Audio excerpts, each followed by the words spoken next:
anticipation. For the Cavaliers, a chance for payback after last season's last-second heartbreaking loss to Texas. Hi, everybody. Ron Franklin. Welcome once again to Saturday Prime Time here on ESPN. 1995, Austin, Texas. Phil Dawson, with no time left on the clock, kicks a 50-yard field goal. Texas wins over Virginia 17-16. It was the first time in 101 years of Texas football that a game had been decided on the last play of the game. But 1 week ago down in Austin, Notre Dame pull that same trick. They win 27-24. This time Texas on the losing end, and the question is, can they rebound from that heartbreaking loss? As far as Virginia is concerned, they have been spurned on, and the student body has not forgotten last year's dramatics. In fact, this game has been sold out since May.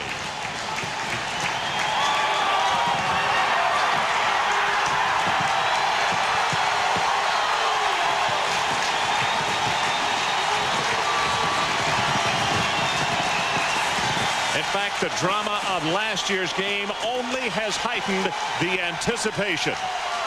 We'll be back after this.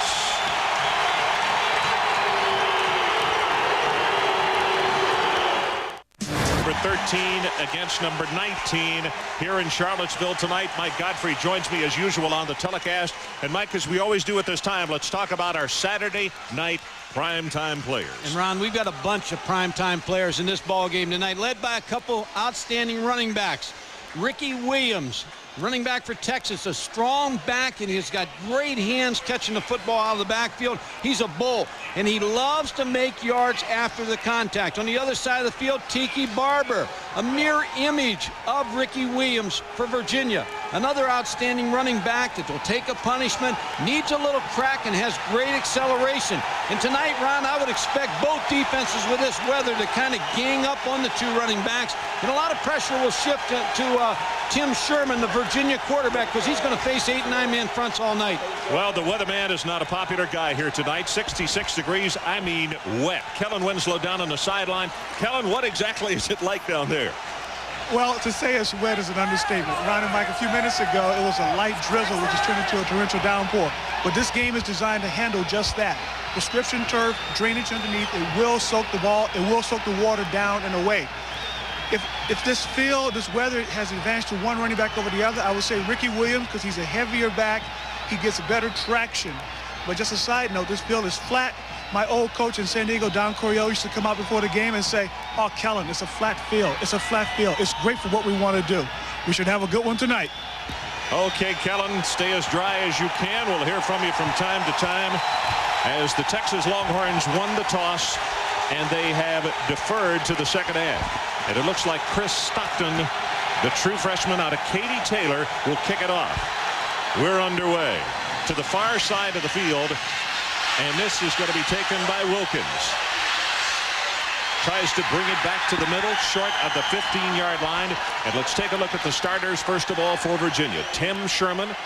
Quarterback has been a little bit of a question mark for the Cavaliers tonight, but he's got two good ones behind him in Medley and Tiki Barber. The wide receivers need somebody to step up big here. Jermaine Crowell, healthy again, had a toe a week ago. Brian Owen and Walt Derry are the receivers. Up front, Karczewski, Raley, Lachlan, Britton, and Williams. Raley and Lachlan, the only two veterans. Everybody else is new on that offensive front. Sherman going to throw on first down. Lofts it. Got it complete. Number 17 is Crowell, just who we were talking about. And George Welch comes out and crosses up Texas on the very first play as Allen makes the tackle, but it's a gain of 31 yards. Ron, Virginia's a running football team and should be facing 8 people in the box tonight, and the pressure falls to Tim Sherman, the quarterback. That's a nice play by Tom O'Brien, Joe Kreback coming out of the chute, throwing that football against this Texas defense. So Virginia serves notice on the first play. We'll do whatever tonight in this weather. Barber, first time, has 5, 6, now 7 yards as he is into Texas territory. And let's take a look at those Texas defenders. The down 3, Mosier, Chris Atkins, really a strong and versatile guy in the middle. Clarence Martin, the other defensive end. The linebackers, here's the biggest question mark for the Horns. Kirkpatrick, Richardson, and Tyson King. They may have found a young star in Aaron Humphrey, but the secondary probably as good as any in the nation. Allen, Carter, Thomas, and Bryant Westbrook. Barber in motion as they roll the pocket. They throw it complete, and Trey Thomas is there to make the tackle on Crowell. Ron, Tim Sherman last year played in a couple pressure situations. He was 8 for 10 coming into the Virginia Tech game and threw 2 touchdown passes. Also played against Michigan and was 3 out of 5. So he's been in these kind of games, but not as the central figure. He replaced Mike Groh last year, so he needs to come up big tonight for Virginia. It is a first down. The line of scrimmage, the Texas 42. Barber, and this time he's going to only have about 1 on the play. Is Tyson King, a senior out of Ocampo, comes up to make the hit on him. Ron, you can tell right from the start, Virginia's fired up. We talked to the players last night in the hotel. They've been waiting a whole year for this ball game. It's kind of a payback game for them, but they've got a lot of respect for this Texas football team. Well, thank goodness the rain has slowed a little bit. It's down to a drizzle, but it was very heavy 10 minutes ago. Barber right up the middle, and you see he is gobbled up by Chris Atkins, the big junior out of Paris, Texas, 6'1", 292 pounds. Well, for Tiki Barber, leading the ACC in rushing, 127 yards per ball game.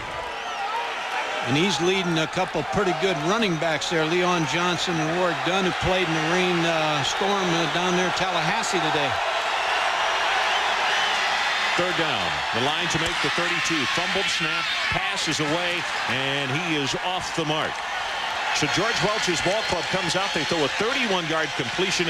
And, Mike, I think they got to go punt here, don't they? Yes, they do. You see the effect of the weather. Kellen talked about the wet surface, and then there was a bad snap on that play. Tim Sherman never got the football.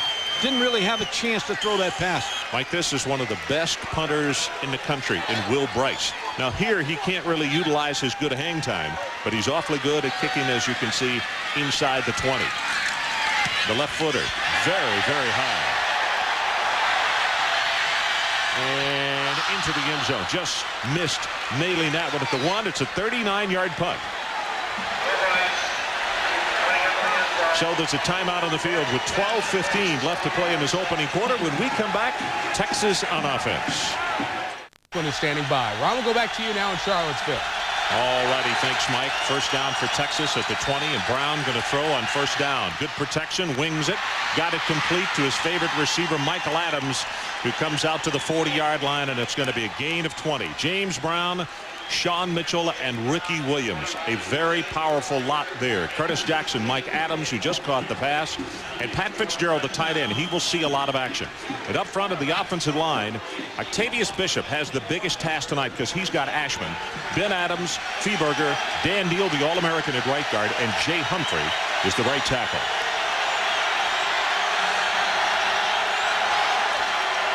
Running play. Sean Mitchell having to backtrack, and there is the quickness of that defense as Rondé Barber comes up and takes his feet out from under him. This is an excellent, maybe the best defense that George Welch has ever had. Certainly the front 7. Harris, Dingle, White, and Ashman. Ashman probably the bell cow up there. The linebackers, extremely quick. Ferrier, Rayner in the middle, and Jamie Sharper. And in the secondary, this is the way they line up. Barber, who you just saw making the tackle, along with Poindexter, Phelan, and Joe Rowe. And, of course, he is the twin brother of running back Tiki Barber. That was a loss of 6. Virginia shows blitz. They bring a couple. Brown going to go long, and he throws this one up for grabs, and it is intercepted by Poindexter.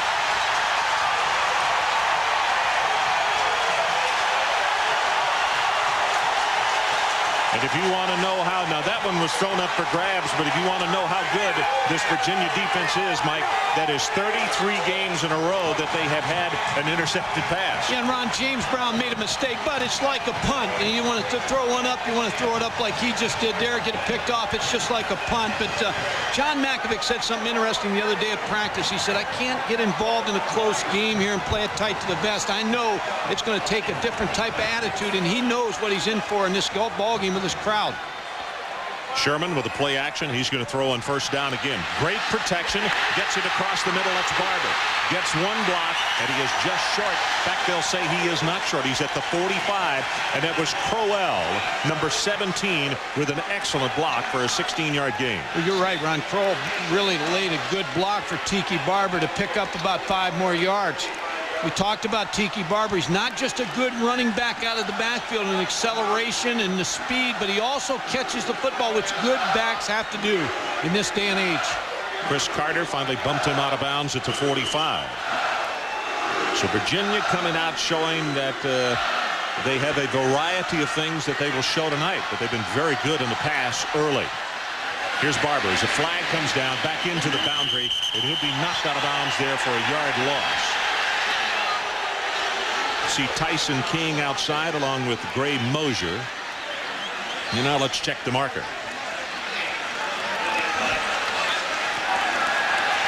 Texas lined up offside. Michael Dover, our referee tonight. It is an ACC crew. In fact, the same crew that we had up at Syracuse, Mike, for the North Carolina game. Ron, Tim Sherman has really come out in this ball game and opened up this ball game. And really, he's a fifth-year senior. This is his chance right now. Maybe struggled a little bit in the first 3 ball games, but George Welsh has a lot of confidence in the fifth-year senior, and I like the way they're calling plays tonight. They're putting the game in his hands here early. Showing confidence in him, and he has responded. First and 5. They fake the counter. Sherman with the pass, and this one is going to be knocked away. That's a nice job by Bryant Westbrook. Well, but the Padres went earlier today. There is one game tomorrow affecting the Major League Baseball playoffs, and we'll have it for you. ESPN will bring you the Padres against the Dodgers at 4 Eastern. They'll play for the Western Division Championship and also the wild card spot. ESPN also will start the divisional playoffs on Tuesday, 1 o'clock Eastern, Cleveland in Baltimore, followed by the National League divisional playoff game at 4.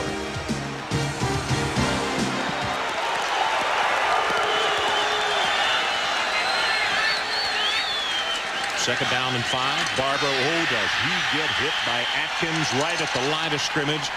Chris is a powerlifting champion, the strongest guy on this Texas football team. And Mike, when he goes unblocked, that's a tough matchup. Well, he's 6'2", 295, and you're right. He benches 560 pounds, but runs a 4.9 40. And he'll draw a lot of double teams from the opponents because they know how strong and quick he is in the middle. Tom Laughlin is not going to be blocking him one-on-one all night. Mike's exactly right. Third down, and they need the Texas 45. Pitch goes to Barber. Got a blocker in front, and very close. In fact, with a second effort, I think he's got the first down. Tyson King defensively for Texas. Nice design on this play. Looks like a shotgun play where you get motion on the outside and get 2 crackback blocks by the wide receivers, and all of a sudden you get the ball to your best back and you get him outside that contain.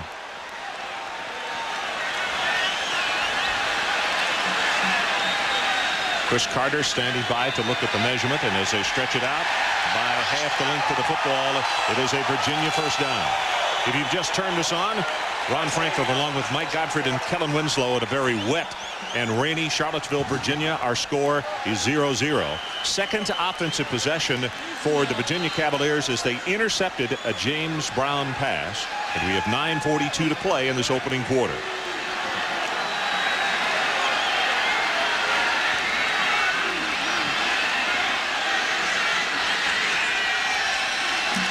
Sherman again, play action, pressure up the middle, gets his pass complete. This one is to Bird, breaks one tackle, goes inside the 30. He's to the 26 as Kyle Richardson finally will stop in. The game plan is simple for Virginia tonight. Get Tim Sherman some confidence early to open up the running game a little later. Tim Sherman, whose dad is one of the Virginia coaches.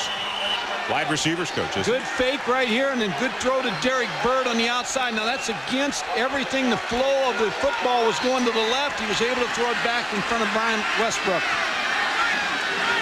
Deepest penetration of the night. They bring the corner.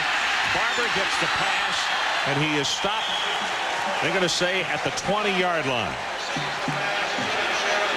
That's what makes Tiki Barber so dangerous, so that he catches the football. And George Welsh, the head coach, said he's an excellent running back, and he's even a better receiver and has more speed than Terry Kirby, who played for us a couple years ago. Just needs a little crack, and once he hits that crack and accelerates, he can take it the distance. Mike, something that's been very big for Virginia early on, and that is their play on first down. They've been playing with second and short a lot.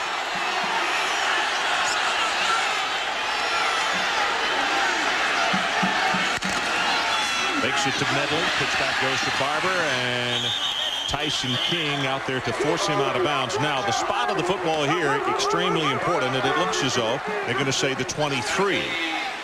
17-yard line. And he is about, I beg your pardon, just shy about a yard and a half, not the 23, but around the 18-yard line. Ron, sometimes when you get a tape in, you'll see a play that works for another team, and you put it in and you run it. That's the same play that Notre Dame, Ron Powell kicked out in that touchdown run that Texas had against them last week against Notre Dame. Third down. They need about a yard and a half here.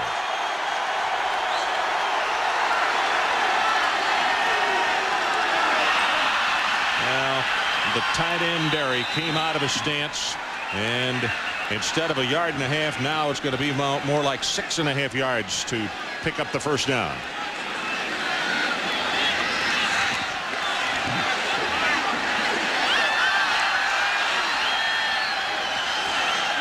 Did he point? Yeah, he pointed to the wrong wrong direction. And the crowd's cheering now, and the signal again, and it's against Virginia. Well, George Welsh has done an outstanding job here at Virginia. Took over for Dick Bestwick, the former head coach, and really has done a nice job with this Virginia program. Was the team that finally beat Florida State last year in that big game we had on Thursday night. And this is the biggest game since then, Mike, right here in Charlottesville. Sherman is 5 of 7 throwing, 77 yards. Gets it out to Barber, and he's got one-on-one, and he will be stopped just short of the first down. Safe passes for Tim Sherman also. When you can get Tiki Barber outside, and that's exactly what they're trying to do. Once you get a football in his hands, now Chris Carter, number 16, is going to slip. Wet field coming up against a tough running back. He slips and goes by, and then Tiki Barber picks up a couple extra yards. You know, Mike, now from where they have spotted the football, it looked as though initially he was going to be short, but now they're bringing the chains across the way, and this is very close. We can't see because of the folks on the sideline, but as we get a shot from right there, it is a first down, Virginia.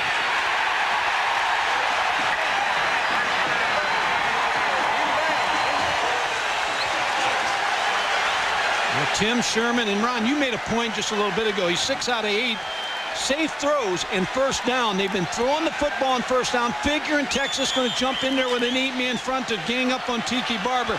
But this can only play well for Tiki Barber later on as we move down this game.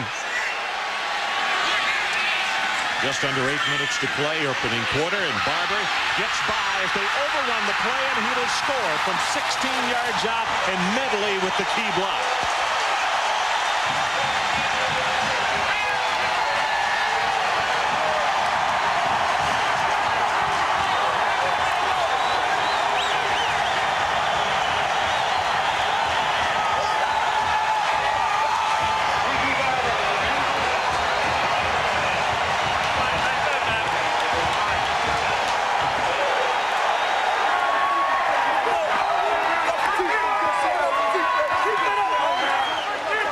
Extra point attempt. Rafael Garcia is perfect.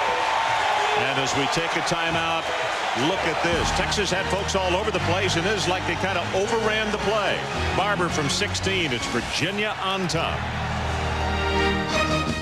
And we're back as the rain now is coming harder again here in Charlottesville. 5 plays, 71 yards. Barber from 16 yards out. The drive consumed 3:17. And of course, that's 7 points coming off a Texas turnover with James Brown throwing the interception. We'll take another look at the touchdown run following the kickoff. Rafael Garcia going to kick it away, and Curtis Jackson and Mike Scarborough back in a dual safety. Hard enough to see the football, Mike, let alone to hold on to it. I wouldn't want to be a return guy under these kind of conditions.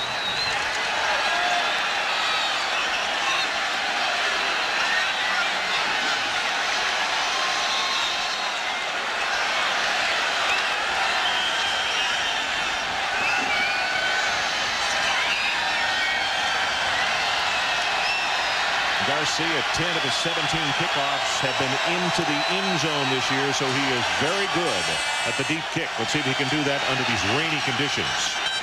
Boy, this is a good one. 3 yards deep. Scarborough will go to the knee. And Mike, let's take another look at that touchdown. Well, sometimes you want to run where they have the fewest players. You see the center right here. There's 4 players over here defensively and 3 over here. And both linebackers are going to overrun this play or slip a little bit on Tiki Barber. Tyson King, 50, has a shot at him. Kyle Richardson, 59, has a shot at him. But again, that little crack, that little acceleration, and he makes that little move, and you just, on a wet field, it's very difficult to make that play, but they've got to keep their feet and try to wrap up on Tiki Barber. Cutback runner on this kind of field. Oh, he's to the benefit. Now, Ricky Williams has to do his part now. He's a load with snow tires on tonight. And, of course, Sean Mitchell as well. Right up the middle, it's Williams. He'll take it for a couple, and let's check in with Mike Tirico. Mike? No such precipitation problems for this McDonald's breakaway run. Arizona State, after the win over Nebraska, did they come out flat? Not at all. Jake Plummer, one of his 3 touchdown passes thus far to J.R. Redmond. ASU by 17. Well, Mike, that sun on their logo is shining a little brighter out in Tempe. Arizona State. Second down and about 8. 2 yards gained by Williams on that running play. Kick out to Curtis Jackson.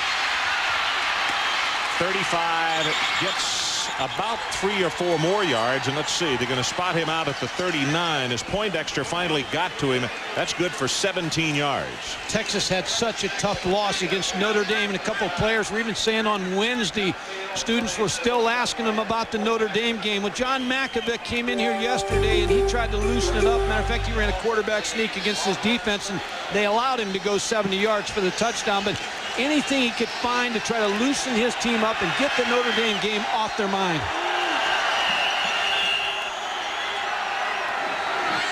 And this is one guy that wants him to stop talking about it, because he had the situation where the pass was intercepted, and it led to a situation where Texas had been leading by 7 with 7 minutes to go, and then that turnover and everything else is history. You know, and they asked him about it, and he said, you know, I was in the wrong formation, and probably if I had it to do over again, I'd call it timeout. But tough thing about playing and coaching, you only have 25 seconds to make those decisions. He tried to make a play. Unfortunately, the ball went up in the air and was picked off. Yep. But he's won a lot of games as the Texas quarterback. Mike, it looked like the chain came off the chain unit over there. That's the reason for the stoppage in play. Threw a chain early. Virginia on top, 7-0. Texas, second offensive possession. Sean Mitchell almost came squirting out the back of the pile. And that's going to be a gain of almost 6 as Big John Harris, who was 6'8", 270 out of Elwood, Pennsylvania, puts the stop on Mitchell. And I thought Michael Adams had a good comment when he talked about this ball game. He said, you know, it's good that we're coming up here in a hostile environment to play this game. That's probably what we need coming off that Notre Dame game. Dan Neal also had a good thought about it. He said, you know, we got a lot of veterans on this team, and he said, we have not dwelled on last week. He said, you'll see that on Saturday. Well, they fake the counter play. Sets deep in the pocket, goes on top, and he's got Michael Adams there, and intercepted. That's Barber. Took it away from Adams. And he will be tackled at the 47-yard line by Fiebiger. Ron, they had it. They just waited too long. James Brown waited too long to throw this football. They got behind Stephen Phelan, number 49, the safety. He was beat. James Brown just waited too long. And when you wait too long to make that throw, usually it's going to be intercepted. Here's Mike Adams, number 83. Now you're going to see him on a post route. You're going to see him run right by the safety. Now there's the safety, 49, Phelan. But the ball takes too long to get there, and then Barber with the interception. Mike, he had it, and when he got hit from behind, look at the ball. It comes that Barber is the recipient of a present second interception, and Virginia has the ball at the 47.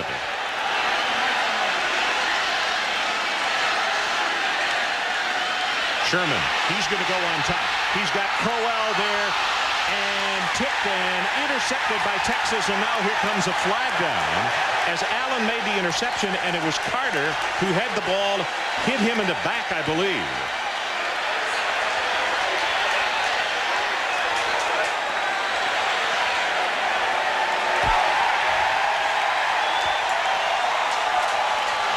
Let's see if they're going to call face guarding. Let's see what, there it is. There's the call. It's on Chris Carter. Didn't play the football and just ran into Jermaine Crowell, number 17.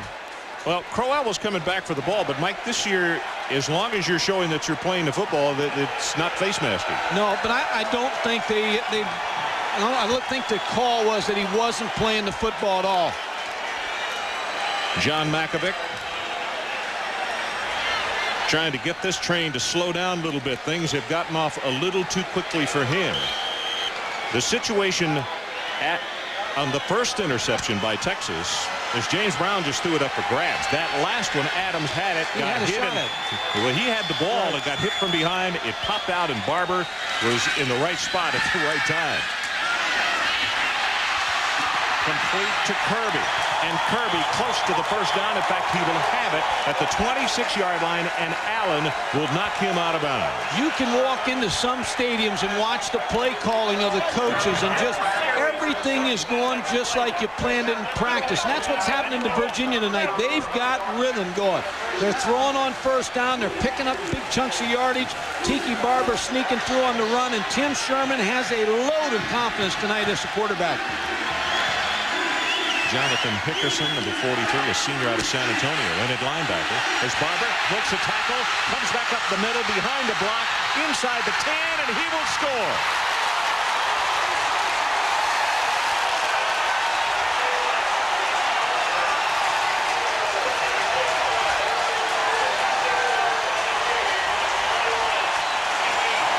There is Rondé, who had the interception, and there is Tiki, who just scored the touchdown right now. But it's the Barbers of Seville show. Yeah, they've got a couple of Barbers cutting hair here tonight. They are really playing well. And that was impressive by Tiki Barber, the cutting ability on a wet surface. Garcia with the extra point attempt, and he's good. Timeout on the field. 5:16 left of the opening quarter. As Tiki Barber spins and twists and turns, Virginia 14-0.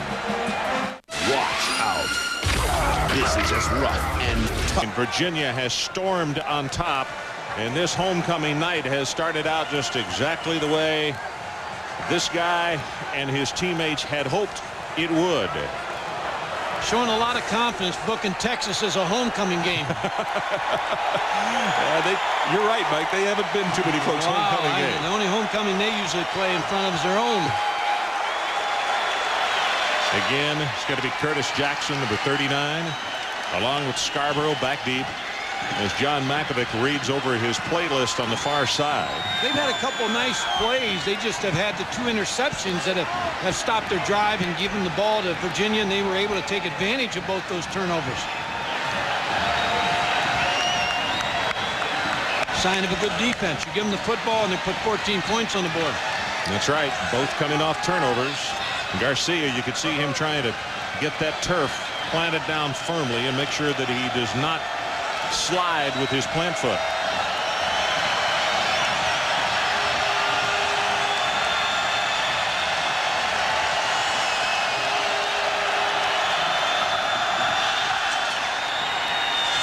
This is going to be Scarborough from the goal line.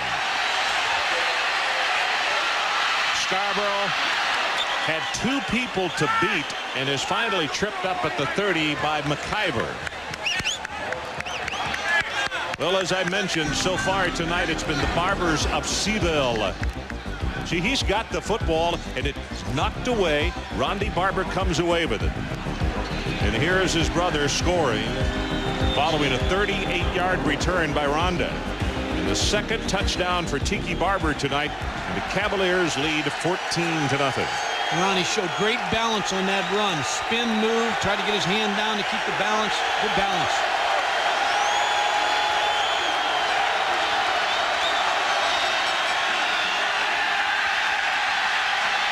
Brown rolls the pocket, going to hold on to it, and he will get knocked out of bounds around the 35. It's Ferrier who was outside. Also Rayner coming in. Difference in this game so far with 5:02 to go in the first quarter is Virginia's play calling has set up their run, and now Texas needs to find a way to get Ricky Williams involved in the offense running the football.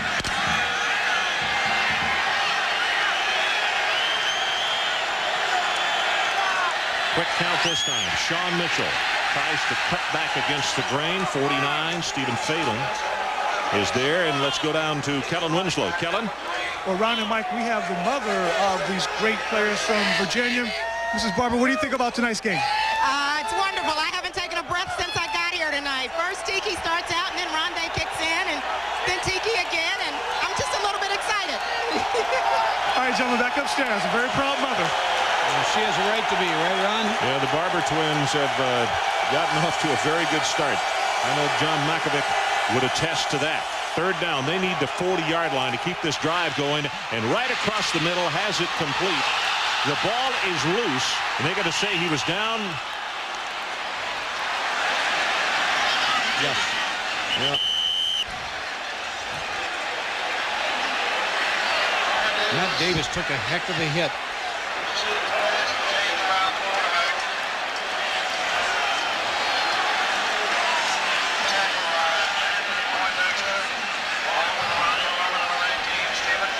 Mike Tirico, let's check in with you while we've got the momentary timeout.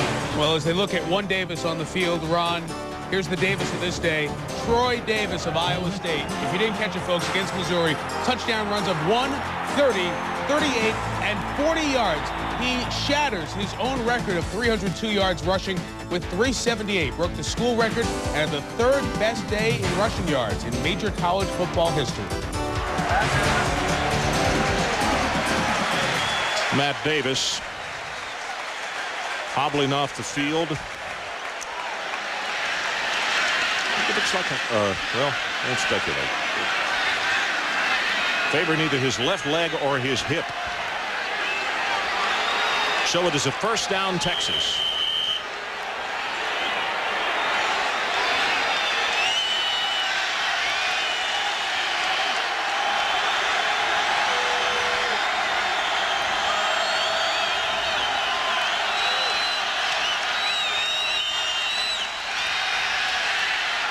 Brown almost intercepted as Fitzgerald, the intended receiver, Sharper, one of the first men there on the coverage.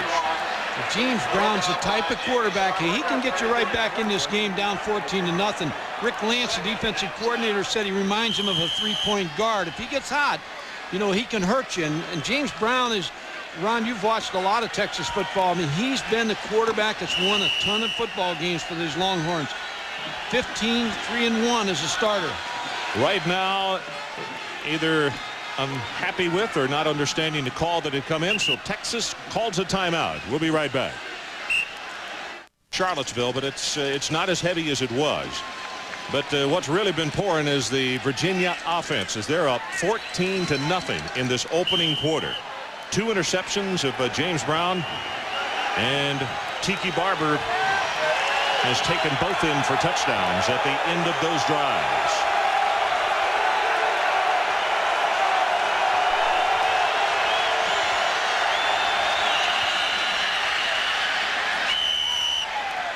Got some movement in the Texas offensive line.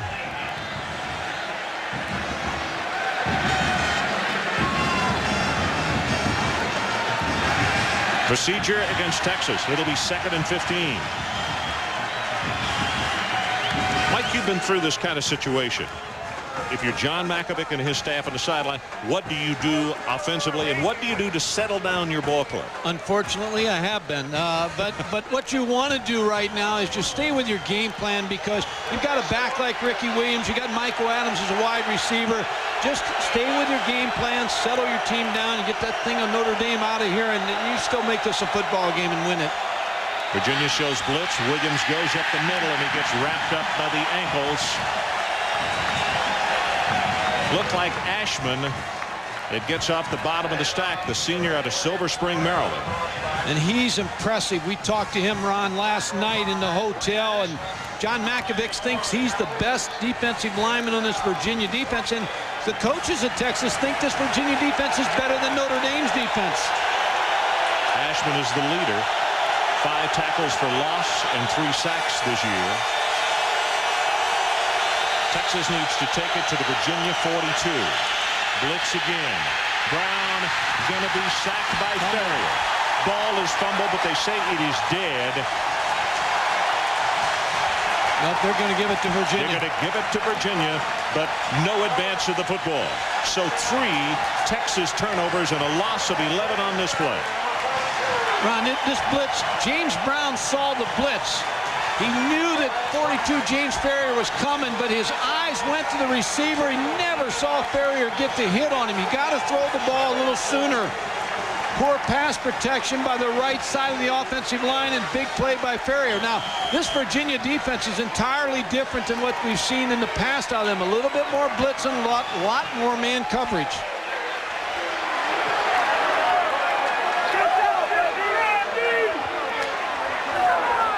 Yeah. Karczewski, the tackle, was not on the field. He bought a ticket. He was going to watch the game for a while. Let's check in with Kellen down on the sideline. Kellen? Well, Ron and Mike, we've got the injury update on Matt Davis, a wide receiver, number 85, who took a real good hit across the middle.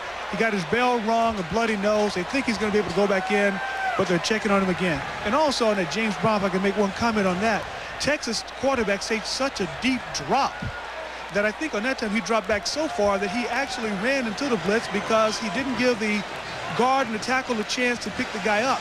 He dropped back so far, the rush guy was able to run all the way around him to get to the quarterback. A shorter drop, he has to come through those linemen to get to that quarterback. So in that case, Texas might have hurt themselves. 3:08 to play in this opening quarter.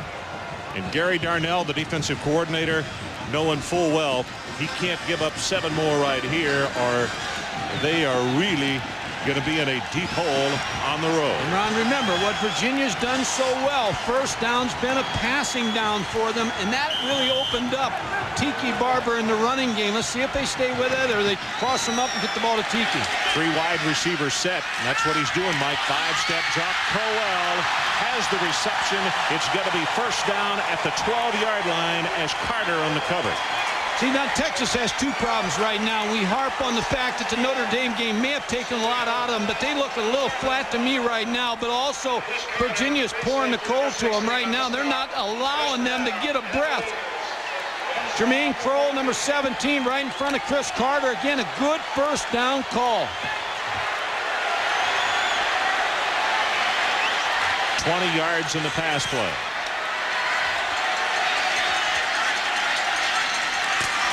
Tiki Barber right up the middle, inside the 5, and he will score again. His 3rd touchdown of the night.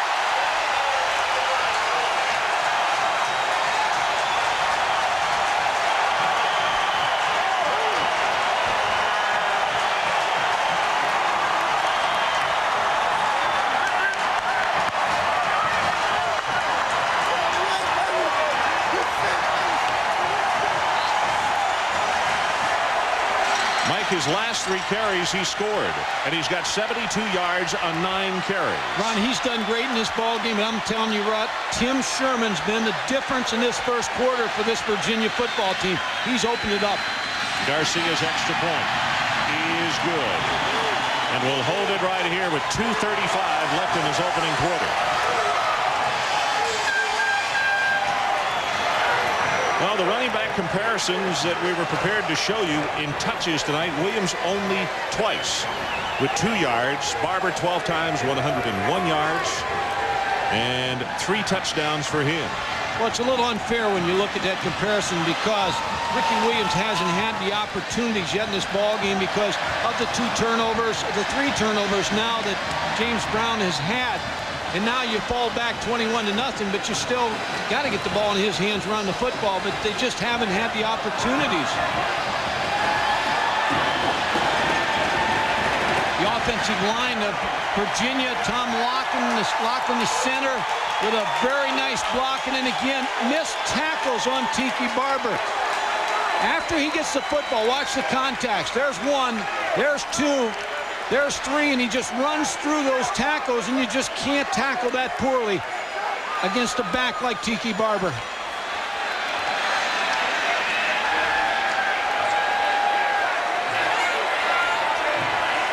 Gary Darnell, the defensive coordinator, talking with his troops on the far side. Ron, you know, we go back to the Notre Dame game. You can talk about getting over a loss. You can keep talking about it, but you have to show that you're over it. And I'm not sure this Texas team is over that tough loss they had against Notre Dame. And when students talk to you all week, Wednesday, you're into Wednesday, your preparation gets killed. John Mackovic obviously not a happy man on the far sideline as Curtis Jackson will take the kickoff from the 5, and he's got a lot of running room as a flag comes from downtown Charlottesville.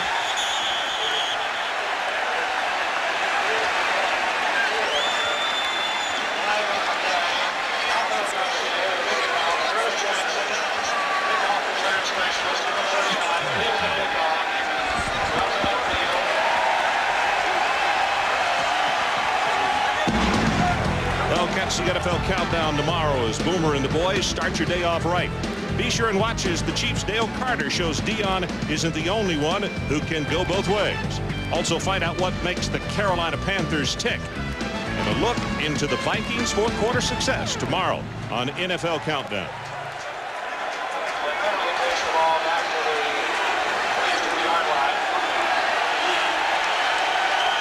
Well, they called holding against Texas, and the ball is coming back to the 22-yard line.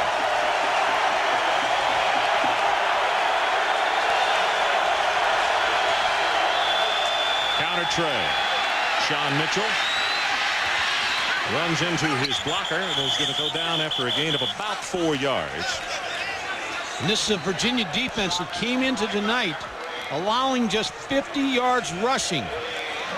They've got a lot of line twists up inside. They get a lot of movement out of their defense. They've got size. And, Ron, they've got a big front 4 that's very, very active. And when you have a front 4, the quality of Virginia's front 4, solid defense. Harris, Dingle, White, and Ashman, the 4 that Mike is talking about. This is Ricky Williams. Turns it up the sideline, has the first down, lost the football, has been picked up by Virginia, and they're going to say he was down. Poindexter picked it up. Ferrier is the man who made the hit. Well, John Mackovic's been in a lot of ball games. He knows 21-0. It's not over, and he just needs to get his team on track here. This is a pitch out to Ricky Williams. Little Earl, as he's called, for Earl Campbell. Same type of style. You see him strong running back. Drop that football. I don't know. He may have dropped it on his way down. Good hit by James Ferrier. From the 40, first down, Texas.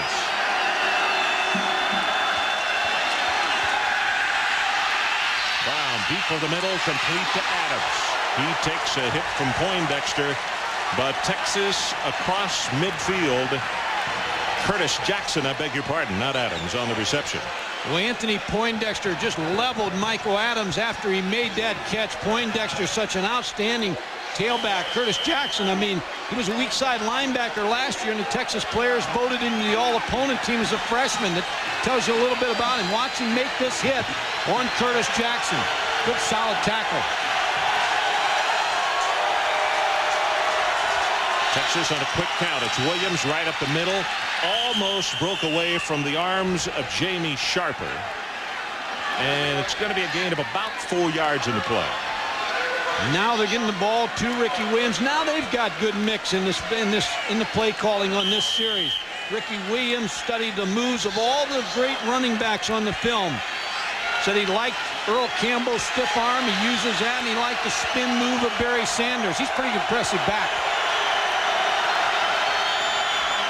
Sean Mitchell, you see Neal out front blocking, and because of the speed of those linebackers, Rayner runs him out of bounds short of the first down as Barber turned the play out. Might have been best served to stay up inside there. Neal. Yeah, because he had Dan Neal out in front of him, and once he bounced it outside, there was no one there. Just extended the tackling by Wally Rayner.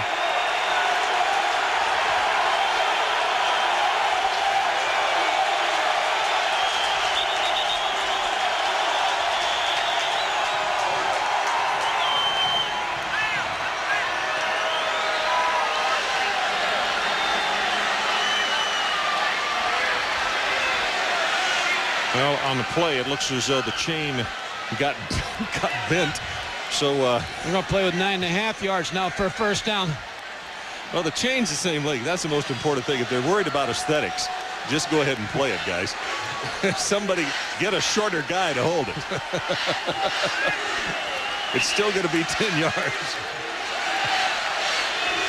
And John Mackovic is finding no humor in any of that, because right now he wants his ball club to come alive and keep this drive going. But he's keeping his poise. You know, he coached under Tom Landry, the great coach of the Cowboys. He knows how important it is to keep your poise in this situation.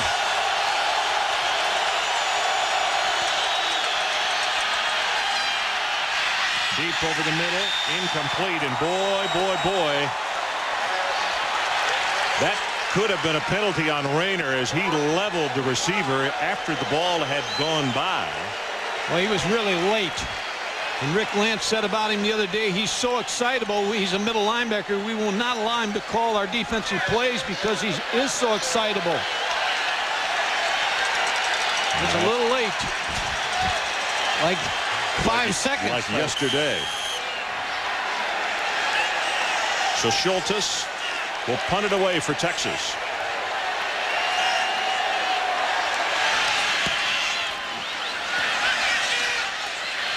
Fair catch is called for and is made by Barber at the 10-yard line. It's a 31-yard kick, and Virginia will take it over with their worst field position of the night. And Ron, Tiki Barber even makes good decisions on the punt game, because when you're at the 10-yard line and that ball's kicked to you and you can make that fair catch, you make it at the 10-yard line, because if that ball hits and it's liable to get inside the 5-yard line, they have 2 defenders back there. They're going to pin you inside the 5. Smart play. Won't show up tomorrow in the papers, but a smart play by Tiki Barber.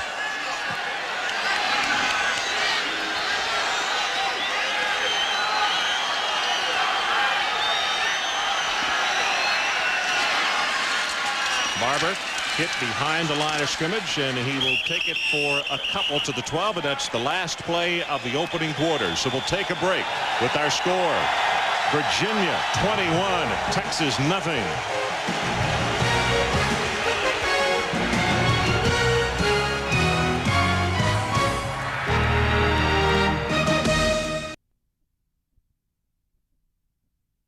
As you look at 49, Aaron Humphrey, true freshman out of Lubbock, Monterey.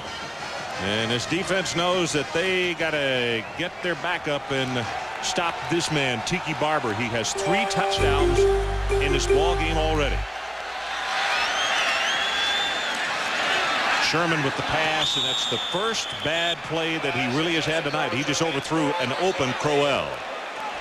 So the storyline in this one so far: Texas 4 possessions, 3 turnovers. Virginia 21 points off those turnovers, and Tiki Barber with 76 yards rushing, 3 touchdowns. In fact, he has all of Virginia's rushing yardage. Nobody else has anything.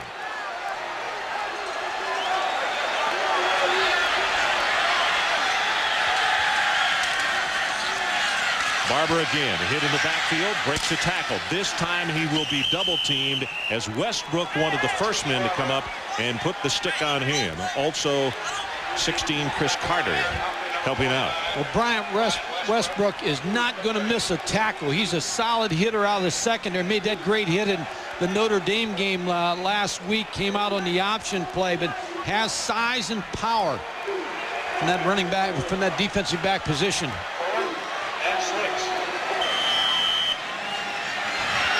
Will Bryce into punt. Michael Adams is back deep. George Welch said that far and away Will Bryce is the best punter as far as hang time that he's ever had.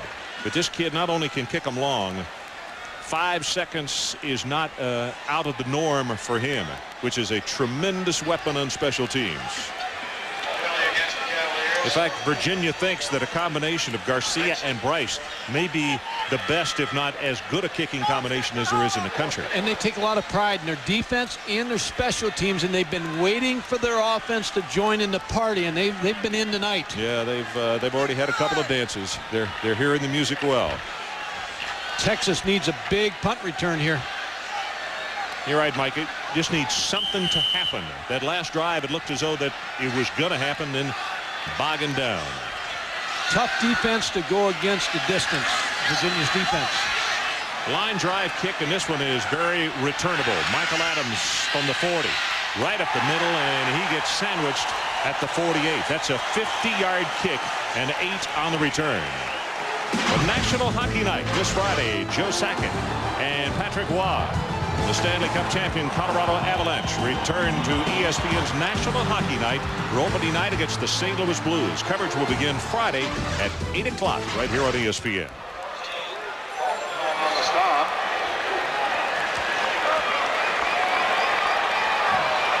Holding called against Virginia.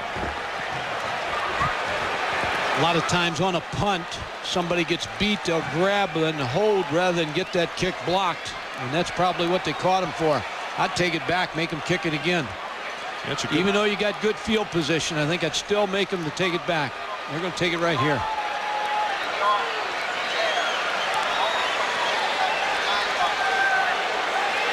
They have great field position at the 48-yard line. The only thing I'm figuring on a wet night, you may get a mistake in the kicking game. It may benefit you a little bit, but that's still great field position for John Mackovic for his decision.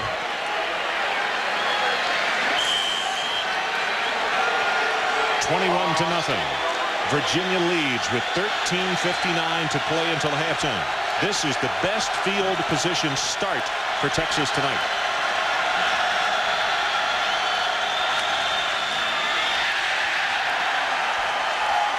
John Shivers, who was a backup to Tony Dingle, is right there to hit Williams, and Ricky can go absolutely nowhere. And Ron, why they're so difficult to run against is when the ball is snapped, there's a lot of movement just before the snap the ball. Now watch them twist inside there. Watch the defensive linemen start to move. They got a little slant coming on, and the Texas offensive line didn't pick John Shivers up. A little movement before the snap and a little movement once the ball snapped. They take the counter play. Brown gets outside, back over the middle, and it's intercepted by Ferrier.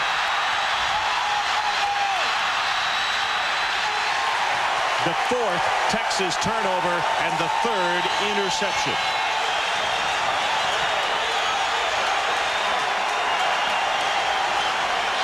It was just a mistake run by James Brown. And it may be time for John Mackovic to bring in the backup quarterback a little bit. Richard Walton, just to settle James Brown down. He had a tough game against Notre Dame last week, and he was really opened up here. 4 for 9, 3 interceptions. He's just taken his offense out of the ball game.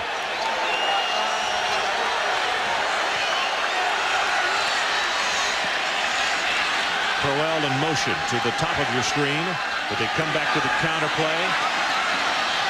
And this is Thomas Jones, who was in the ball game. He is hit by Atkins. James Ferrier, number 42. You know, his nickname is Potsy, and Rick Lance, the defensive coordinator, said, you know, any name of Potsy being for a linebacker, but I call him Potsy now and feel pretty good about that interception. Derek Lewis was the intended receiver. James Ferrier, just a poorly thrown ball by James Brown.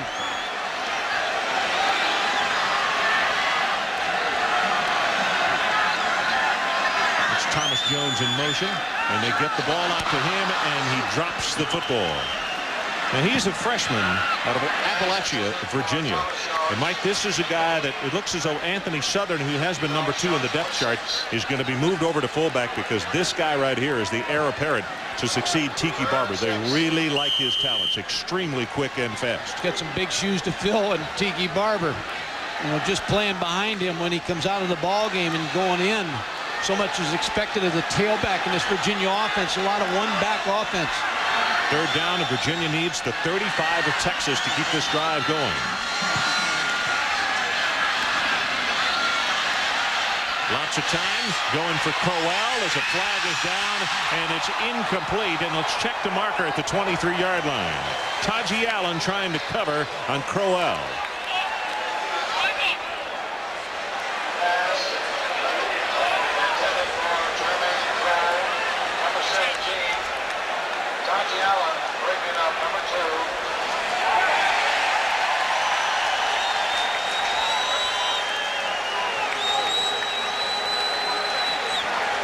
You see Taji Allen just jumping on Jermaine Crowell.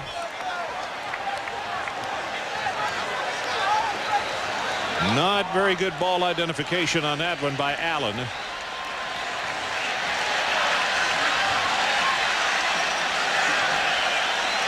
John Mackovic is beside himself, and understandable, because both sides of the football just making mistake after mistake. Yeah, and what compounds that is you're playing a pretty good football team at their own place, and you can't. You're just going to get buried in an avalanche if you continue that play.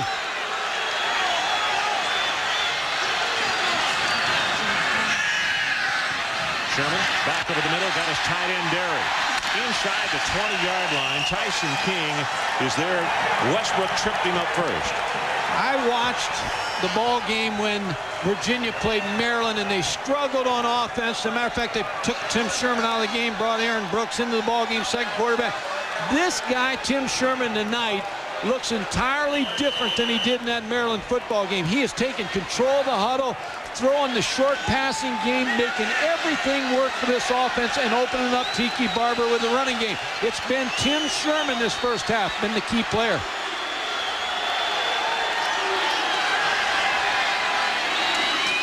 Texas comes with the blitz, quick out pass, little rub there on the outside. Crowell, the intended receiver.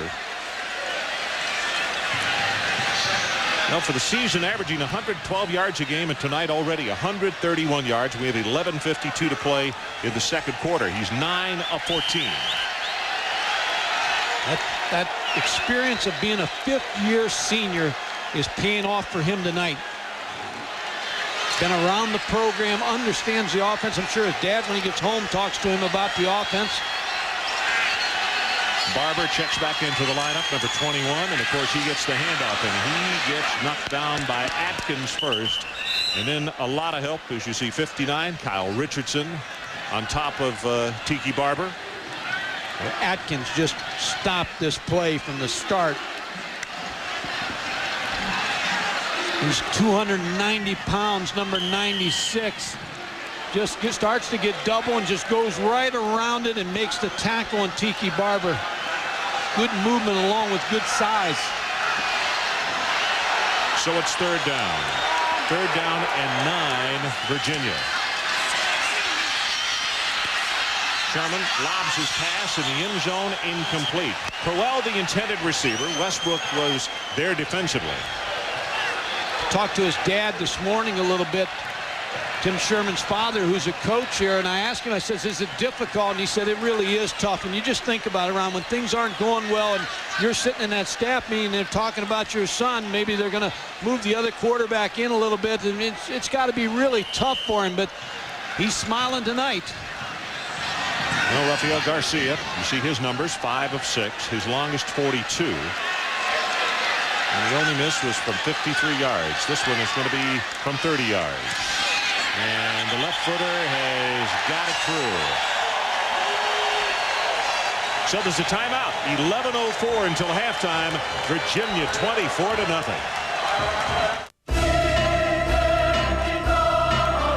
Don't let a new car payment be a financial burden. Call 1-800-32-SMART. about Smart Lease by GMAC. It just might give you something you would. Cavaliers went to Austin last year. Things looked good when they took the lead in this Rafael Garcia 56-yard field goal with under 4 minutes to play.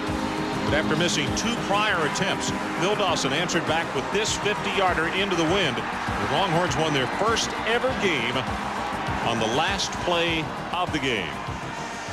As you look at Garcia, sets to kick it off.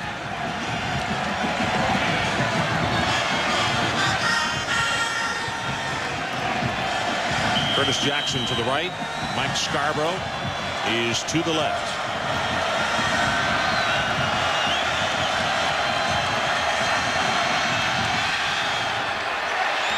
Boy, he got all of this one and a lot more. Second time tonight that he's kicked it into the end zone, and Texas unable to return it. Complete team effort tonight by Virginia, and you look at the Texas possessions. The first 3, 2 fumbles, or 2 interceptions and a fumble, resulting in 3 touchdowns, and the 5th one an interception, a field goal. So when you can qualify your football team with special teams, defense, and offense, they're playing a complete game. Richard Walton, sophomore out of Bay City, Texas. He's 6'5", 217. You see his numbers, 13 of 18. 152 yards, no touchdowns, no interceptions. And I would expect Rick Lance now to heat it up on the young quarterback Richard Walton coming into the ball game. Now's the time you turn up the heat a little bit on the backup quarterback. Do not allow him to get started.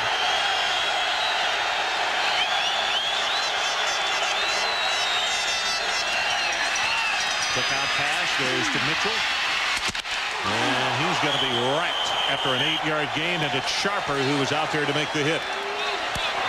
The numbers on James Brown tonight: 4 of 9, 63 yards, and 3 interceptions. As now he has changed places with Walton and is signaling in plays from the sideline. I'm not so sure he didn't take so many hits in that Notre Dame game last week that he still may be hurt a little bit from that game. Mitchell, blocker in front, turns it upfield and almost to the 40-yard line. Phelan got a hand on him, and Mike Adams with a good block to get that play going. And let's go down and check again with Kellen Winslow. Well, Ron, I'm here on the sideline with a young man who knows a little bit about Virginia's defense. Chris Slade, All-American here at Virginia. Now with the Pages in his 4th year, your impressions of your former teammates? They're playing outstanding football tonight. I'm so excited to be back here in town. Homecoming, home crowd. The defense is playing, spectacular. The offense is moving the football. Can't say enough. I'm just happy to be here. Tell me about the jump to the NFL. Was it a difficult one for you? It really was. For college, the pros a big jump from a mental standpoint. It's got to take a while to get adjusted, but now that I've been in the league for 4 years, I feel pretty comfortable up there, and I'm happy where I am. Let's talk about this defense. They say this is the best front 7 they've had here ever. It's hard to argue with that. When I played here a few years ago, we had a pretty good front 7, but these guys can fly out here, and they're real athletic. Sharper and Ferrier and Poindexter, Barber, those got 3 or 4 guys who I think can play with us any day. Indeed, they're good. We've got a few highlights there of the shots that were going on, and we'll get back to Chris a little bit later. Back up to you, Ron. 24-0. Virginia leads Texas right now with a 2nd down, and they need about 7 to pick up the first. Williams on that last carry.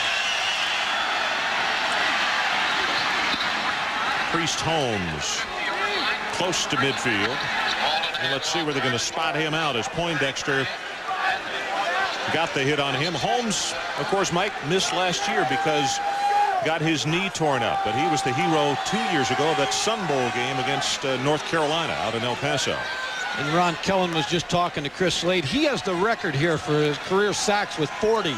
And Dwayne Ashman, who has 18 career sacks, is trying to close that gap a little bit. Mike Frederick, another defensive lineman, outstanding lineman here, has 26. So Ashman's trying to catch Frederick first.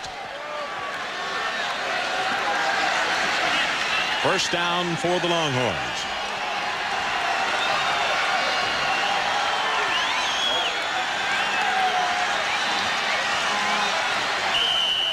George Welch beginning to pace a little bit, but his club up by 24.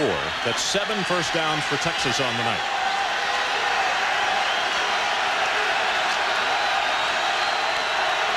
Richard Walton operates at quarterback. Priest Holmes Cuts it back up into the middle, and he is going to be just short at the 46-yard line as Dylan Taylor, a freshman, playing middle linebacker right now, puts the stopper on him.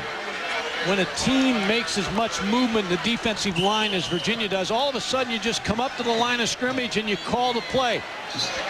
You don't go, you just go on first count. You try to catch them so that your offensive line gets a break knowing where they're at before they move.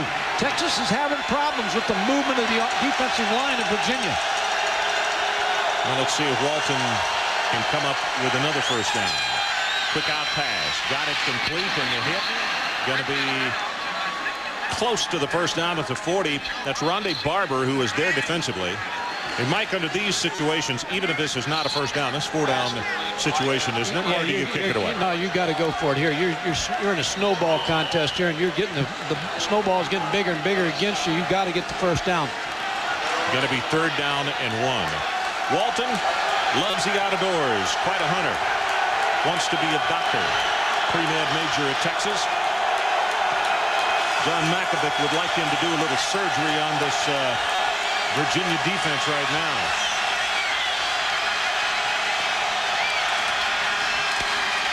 Straight ahead, Ricky Williams, and he'll have the first down.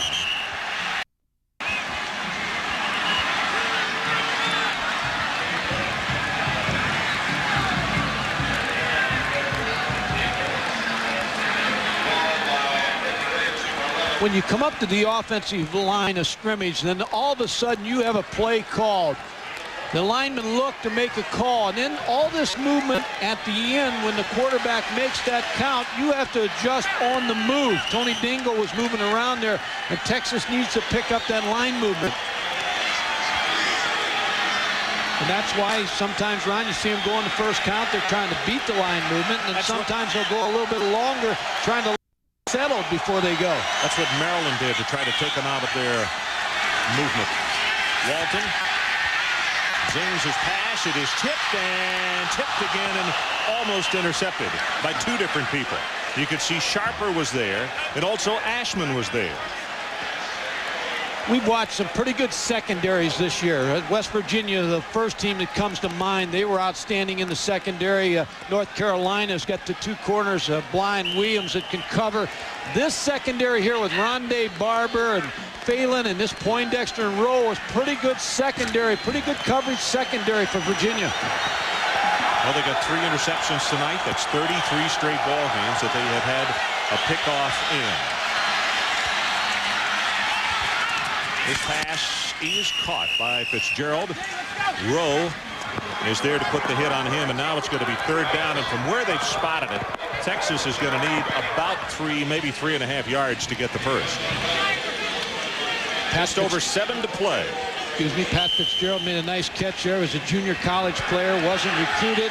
Junior college coach called the Texas coaches and said, I got a star here you guys need to take, and that's the kind of coaches you like, who are selling their players out there, and the Texas took him, and he's been a great player. And the Mackovic offense uses the tight end on a regular basis. Pass is caught for the first down.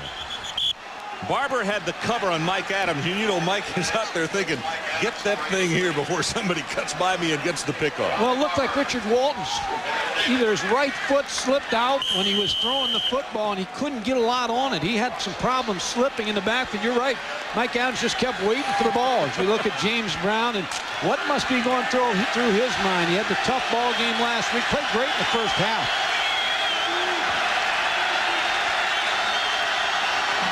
First down, the counter play. It's Williams, and you see him string the play out, and I'll tell you that defense from Virginia as Barber finishes him off. But what they did on the inside to string it out is what ruined the entire play. Yeah, when you can make them go sideline to sideline, you're exactly right. All of a sudden, there's nothing up inside on the counter play. Now, when you make it bounce outside, that just gives your secondary a chance to come up and make that hit. Rondé Barber's not only a guy who can intercept the football, but he can also take on a block and make the tackle on Ricky Williams. 2nd down and 12.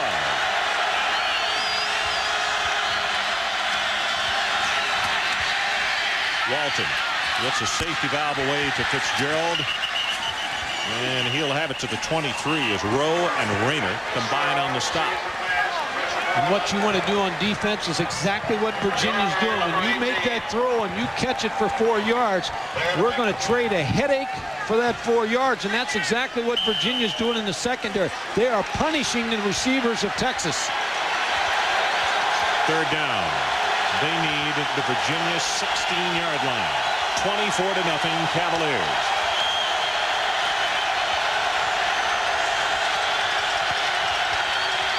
Richard Walton, the sophomore out of Bay City. Can he get a first? Heavy pressure out in the flat. The ball is in and out of the hands of Ricky Williams. A very catchable football, and it just went right through. Wet night, couldn't get the handle. They're going to go for the sure thing as Phil Dawson will come on for the field goal. But on a night like this, nothing is sure, is it? No, and you've got to get points on the board right now for your ball club. They're stunned. They need a score. They need something positive to get going here in the first half.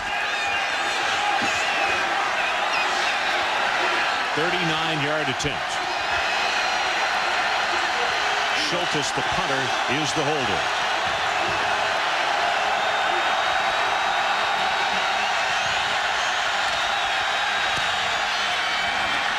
Plenty of distance. Off to the right. No good.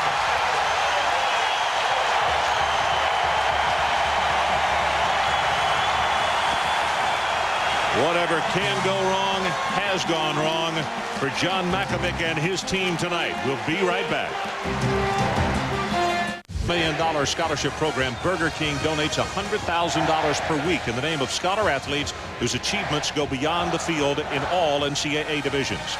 Tonight's students of the game from Texas Center, Ryan Fieberger. He's a sports management business major with a 3.0 GPA.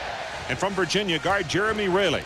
He is a 5-year program working on his Bachelor of Science in Health Physical Education and his Master's in Teaching. He maintains a 3.5 GPA.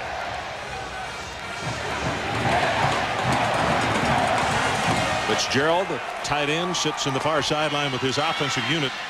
And some deep stairs as they try to find a way to stop Kiki Barber. And on this play, he's going to have a gain of maybe a couple as Taji Allen gets out there first to make the hit.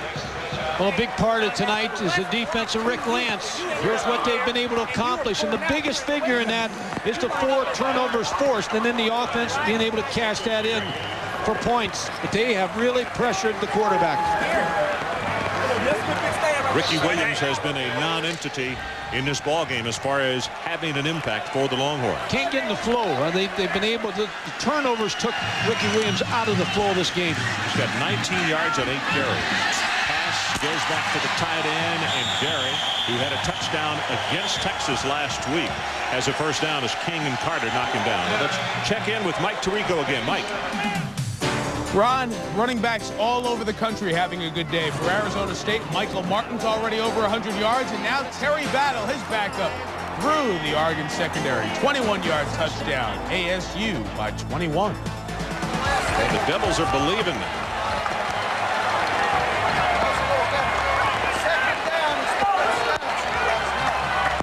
John Mackovic talking with his offense.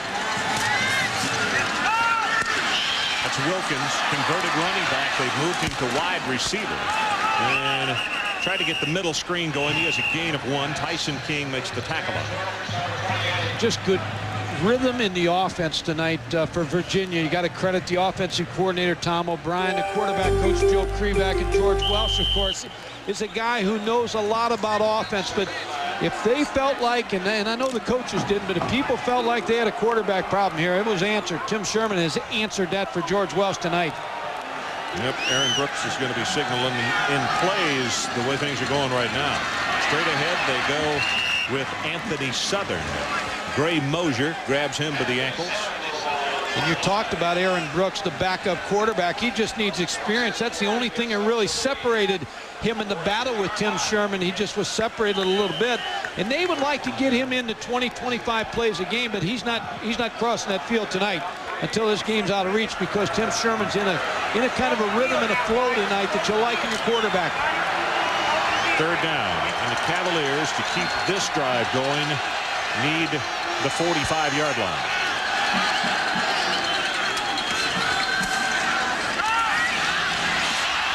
Caught by Barber. The ball came loose, but he had reception, and from where they have spotted him out, looks as though he's going to be short of the first down as Carter came out to hit him.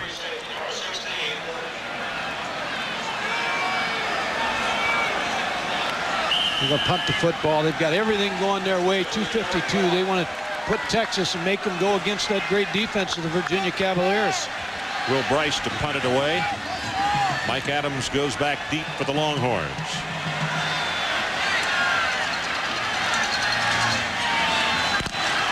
Block.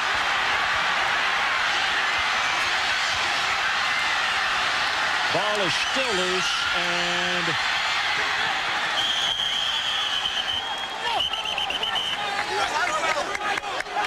at the 15-yard line, Chris Morant is the man who blocked it. And Texas has the ball at the Virginia 15-yard line. And it looked as though Bryce couldn't get a handle on the football, took that extra second, and the penetration was too much. Tony Holmes is the player number 31 with a block, and you're right, Ron, he just couldn't handle the football. You see it almost slipped off his foot. Mike, the amazing thing to show you how bad things have gone for Texas tonight.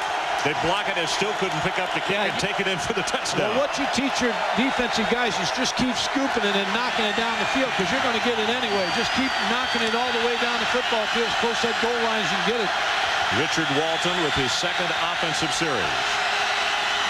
Williams looking for a spot to run, and there's no place. He's going to lose 5 yards on the play. Ferrier got to him, but there's anyone of 6 people who could have made the stop. Well, the point of attack is Dwayne Ashman, the big 6'4", 268-pound senior defensive end. He was able to string the play out and not allow Ricky Williams to go anywhere. Now watch as the football bounces here. There's no place for Ricky Williams to run. Now he knows Ferrier's coming down, heating him up in his back, but he can't go anywhere. There's no place to go at the point of attack. Mike, it looks as though on this defense, on this wet field, anything slow developing is death. Takes a long time to run sideline to sideline. Blitz, pass, incomplete. See, this is what I felt they would do against Texas. When you bring a backup quarterback in on a night like when you got a 24-0 lead, heat him up. Here comes James Ferrier, number 42, on an outside blitz. And Ron, the difference in he and some of the other linebackers you see across the country, he's 6'2", 230, so he's usually going to be blocked by a running back, and he'll run over the running back. Timeout, 1:36 left until halftime. We'll be right back. The situation. Texas with a 3rd down and 15. They own the ball at the Virginia 20-yard line following a blocked punt.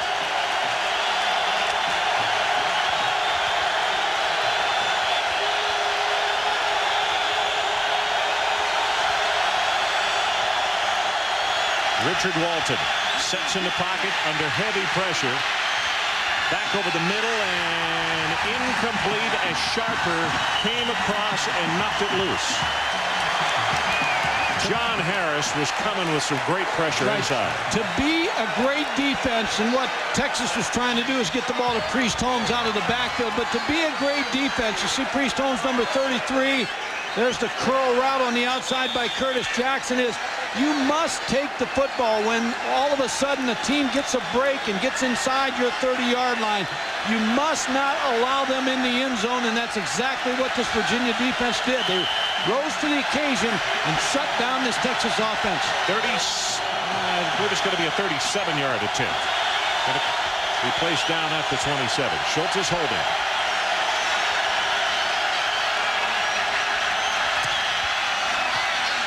He's got this with him. So Texas is on the scoreboard at the 1:24 mark. Left until halftime, and it's Virginia 24-3. Now ESPN next Saturday is the place to be at 7. It's an ACC battle as the Clemson Tigers head to Tallahassee to take on Warwick Dunn and the number 2 ranked Florida State Seminoles. But start the day with College Game Day at 11:30 a.m. and the Residence Inn College Scoreboard Show at 10 p.m. But I think what John Mackovic will do at halftime, I think he still has to go back to James Brown. I think James Brown's the one that got you here, and I know John Mackovic has a ball club that's a little stunned right now. Still a little after effects of the Notre Dame game, but that field goal will help. But I still think the guy that's going to win this ball game is going to be James Brown if they're going to get back in this game. Mike, you remember what I said about when things go bad, they blocked the kick and couldn't pick it up to score? And there's an example. 3 plays, -5 yards, and they have to come away with 3 instead of a touchdown. And I'll tell you, you're exactly right. And when you look at Richard Walton, I'm by no means saying that he hasn't done a job. He's done exactly what the backup quarterback's supposed to do. Go in, give you stability, move your team, and do a repair job. But really the key for Texas has always been James Brown.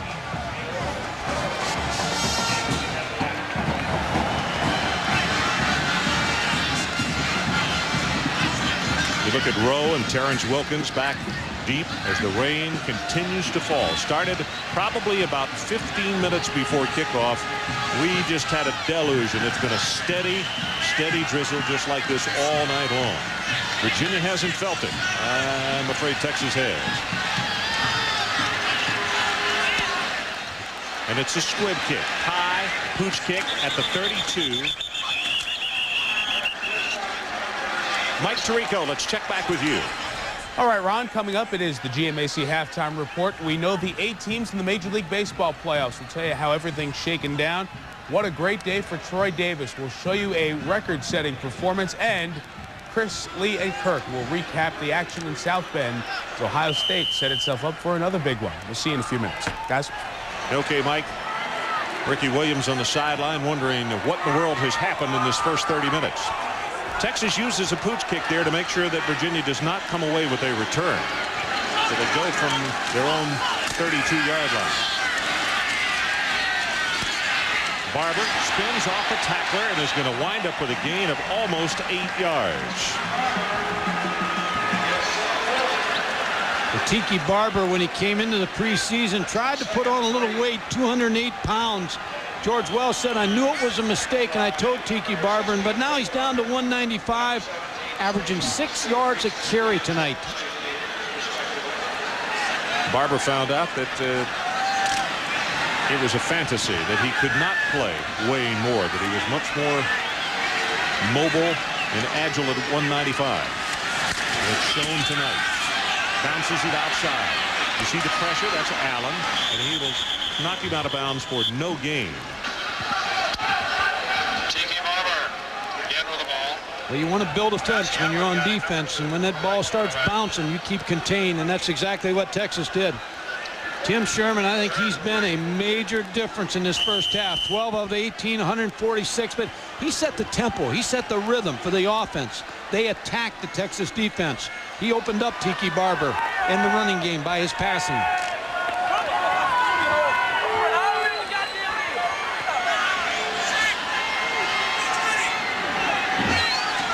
Third down and 3. The pitch comes to Barber. Gets by 1. And close to the first down at the 43-yard line. Coming up at halftime, the GMAC halftime report. The top stories, well, Major League Baseball down to the wire. Troy Davis makes a statement, a very loud one, and a report from Notre Dame. That and more coming up on the GMAC halftime report.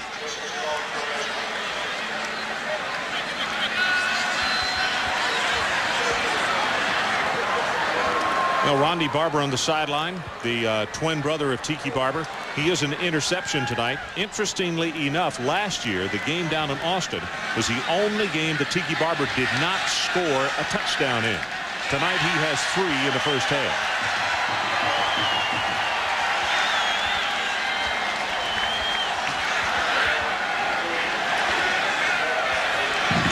Interesting, I don't know if you saw the interview we had with him earlier today on Game Day, Mike, but he said, you know, how many yards? Total yardage really is not that big a deal to him. It's how many significant plays he makes to contribute to the offense. He had 3 straight carries that he scored touchdown. I think that is significant enough.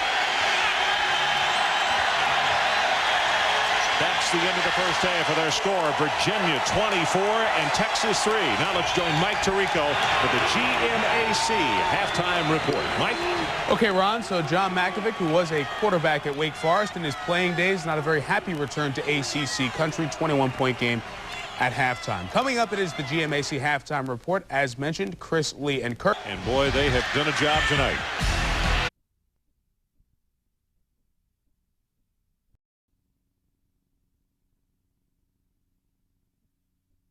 Boy, they have done a job tonight. Tiki Barber, first touchdown. Didn't score last year against Texas. Had that on a 60-yard run. Here, Adams has it, loses the ball. Rondé Barber comes up with the interception.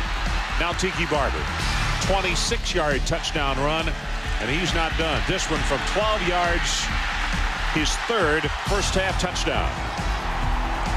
And at the intermission, how we stand is Virginia up by 21 points.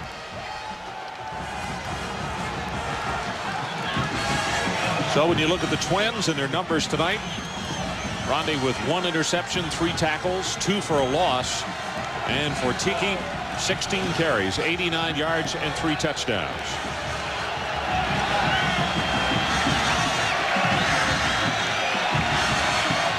Sean Mitchell, number 3, to the right of your screen.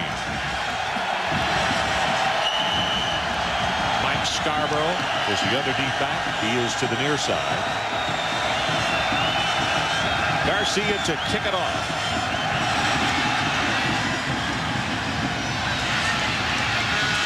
Mitchell from the 2. Tries to get to the sideline, out of bounds at the 30. Well, just a moment ago, as Texas came back out on the field, Kellen Winslow had an opportunity to talk with John Mackovic about that first half. Coach, your quarterback had 3 interceptions in the first half. You pulled him, you went with the backup. Who are we going to see in the second half? Well, I'm not sure. Probably Richard Walton to start, but I'm not against bringing James back in. James is okay. We saw a little injury to his hand earlier. Physically, he's fine. But I think the plays, we just needed to see if we could change some things and get a little momentum going our way. We moved the ball a little bit, but 3 points is not enough. We really have to have a heck of a second half. What about your defense? The defense has been on the field. They made missed tackles. Tiki Barber hasn't given us a very good day. What do you think about Virginia's defense? Are you impressed with them? Well, yeah, they're a good football team. We knew that. We didn't think they were a bad football team. It's not a mistake that they're playing the way they are. All right, Coach, thanks a lot. Good luck to you. Ricky Williams makes the reception, and Mike, it looked as though that when he caught it, that his knee was on the ground. That's good for 20 yards. First down. Texas needs every break they can get right now, and they'd like to get something going on this opening series in the second half.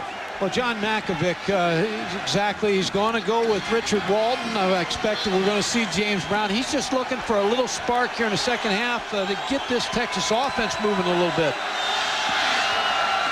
Mitchell, trip, and is going to be down at around the 47 as Poindexter came up to get down on top of him. The whole philosophy of this Texas defense is to make you go 60, 70, 80 yards. You're going to make a mistake. They've got a front four, Virginia front four, that's very, very difficult to move. They've got speed in the secondary at the linebacker spots. Octavius Bishop at left tackle. He's working against Ashman. Pass batted down at the line of scrimmage. That was Dingle, and came right back to Walton, the quarterback. And he will take it, I believe, for the first down at the 40-yard line. Wow, what a play. Walton to Walton. He'll take that completion. Tony Dingle, number 89, who's 6'3", gets his hands up, deflects the ball, goes right back to Richard Walton. Wisely moves it down the football field. Close to first down. I think they're going to bring in a change. It gives us an opportunity. Dingle against Maryland. The Virginia offense couldn't score in the first half. He intercepted a pass and took it in for the touchdown, and that's how much they led 7-0. He also has a fumble recovery for a touchdown this year. You're talking about that interception. Rick Lance, the defensive coordinator, said that he went the wrong way on the play on a twist. Then he got bumped, and so all of a sudden I went the wrong way. He's bumped, and then they threw the interception to him, so he said he got lucky because he was in the wrong spot. Priest Holmes comes into the lineup. Sean Mitchell will go out. It is a first down for Texas. Texas could get something on the board right here, we could still have ourselves a ball game. Well, I think they're still alive. They just need to show some kind of. That's right. They need to get a big play against some this kind defense. of spark. They just haven't done that in the first half of play. Walton going to go on top. He got him wide open. Adams at the 5 and down to the 1-yard line. First and goal, Texas. That's the big play you need, because now that brings your ball club back into the ball game a little bit. Emotionally, now they got a shot to get back in this thing. Richard Walton's going to find Mike Adams down the corner, and then Anthony Poindexter caught him in some kind of a combination coverage. You see number 19, Rondé Barber, taking away the outside cut, but then Anthony Poindexter trying to come over the top, couldn't make the play, and Texas in business on the 1-yard line. That's good for 39 yards.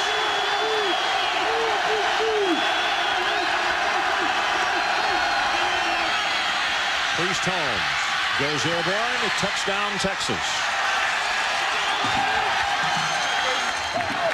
So 93 seconds into the second half, the Longhorns answer what their pep talk was about. And it wasn't a pep talk at halftime. I would imagine it was a pretty stern lashing by that gentleman. One thing about John Mackovic, he doesn't lose his poise, and even though a lot of people say, you know, he's not an emotional guy, I think what he's doing on the sideline is saying he's got confidence. He hasn't lost his poise. I'm sure he didn't lose it at halftime. Dawson with the extra point, and he's got it. So let's take a timeout, and as we head to break, another look at Priest Holmes, the senior out of San Antonio Marshall, as he goes airborne right by Poindexter, 24-10. Today, Michael Adams, the one that set it up, the key play, a 39-yard reception, 5 plays, 71 yards, 1:33 off the clock, and Priest Holmes scores the touchdown. And you're looking at the career leader in receptions for the Texas Longhorns. Rowan Wilkins will be back in a deep safety. Now let's see if, in fact, Stockton will go with that pooch kick, which he did in the first half. They used that same thing against Notre Dame, or will he kick it away? I think he'll kick it deep, try to see if they can pin this Virginia offense down and get them to make a mistake.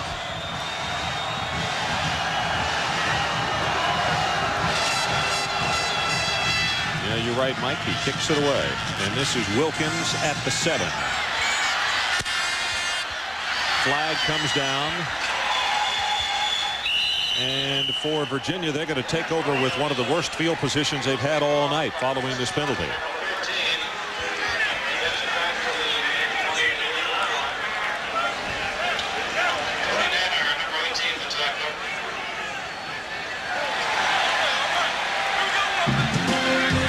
Well, the Padres win earlier today. There is one game tomorrow affecting the Major League Baseball playoff, and we'll have it for you. ESPN will bring you the Padres and the Dodgers at 4 o'clock Eastern time. They'll play for the Western Division Championship and the wild card spot.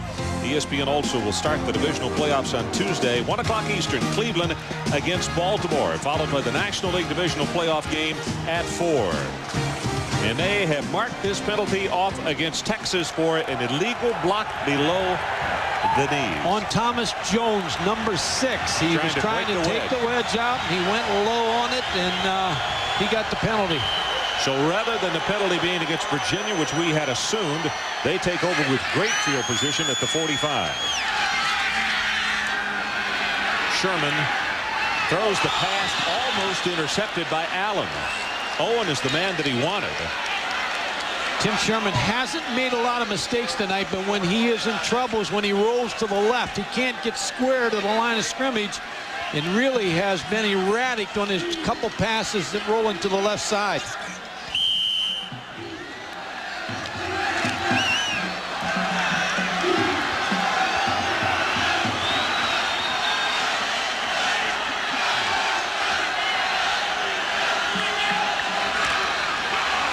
Barber tries to get outside and breaks a tackle. He's going to wind up with a 4-yard gain. Mike Tirico, let's check back with you. Ron, Big 12 against the WAC this year is 5-5. This McDonald's breakaway takes us to Salt Lake City, where Kansas was up 7-0 until Chris Fuamatu Mafala with a touchdown run tied the game at 7. Good one on the deuce tonight. Ron and Mike. Okay. The WAC has been tough on a lot of people, haven't they? They really have, and we've always known they're a great conference, and sometimes they just do not get respect across the country. I think this is a lot of big plays in the ball game.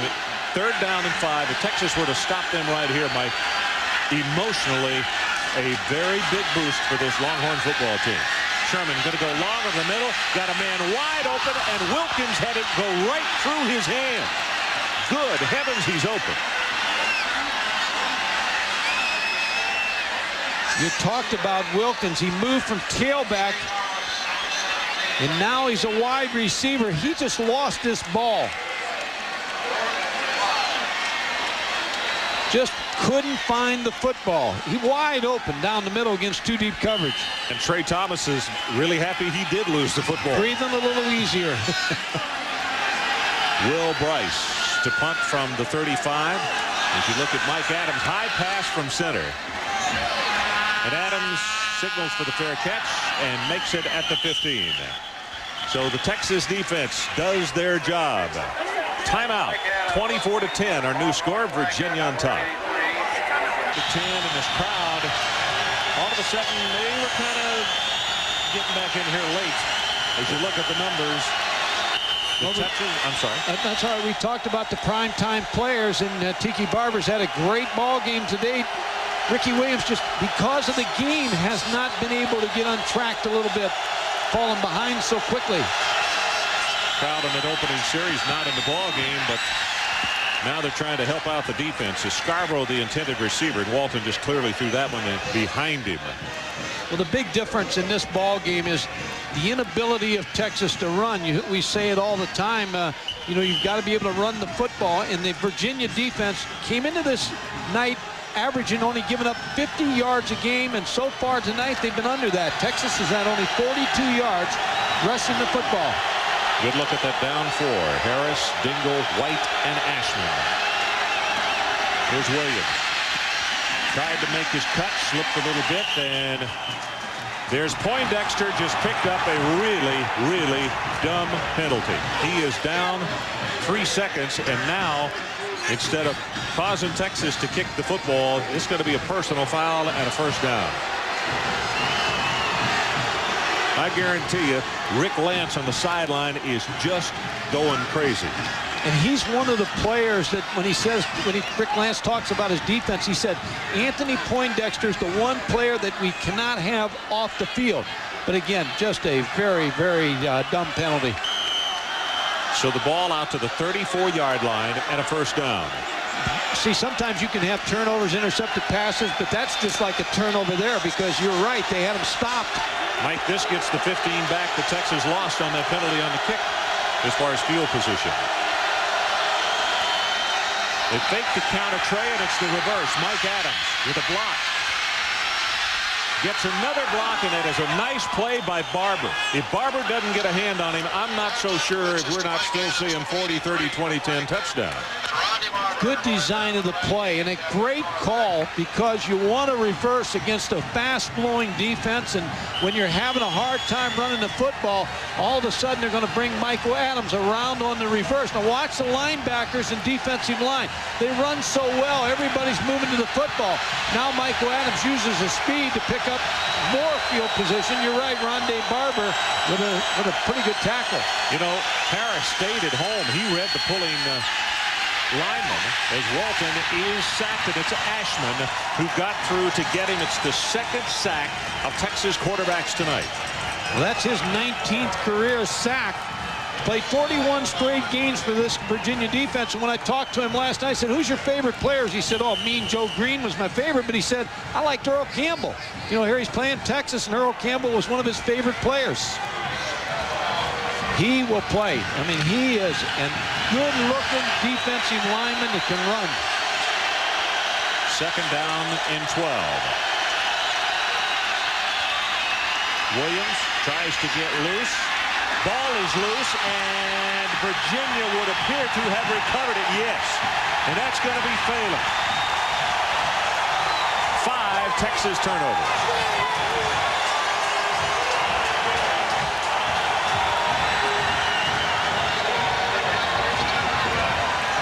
It looked like, and I'm not sure whether Anthony Poindexter made this tackle. May have been Wally Rayner, number 44. There's Poindexter with the tackle, and then Rayner comes in with his headgear, puts it on the football, and then Stephen Phelan, number 49, with the recovery. That ball came loose. Nobody in a white jersey saw that it had come loose. Sherman going to go long, looking for Crowell, and it is intercepted by Texas. That is Westbrook, and a flag is down. Well, I like to call, though. I'll tell you, anytime you get a team when they fumble that football, and you're close to midfield, take advantage of it and take the long shot.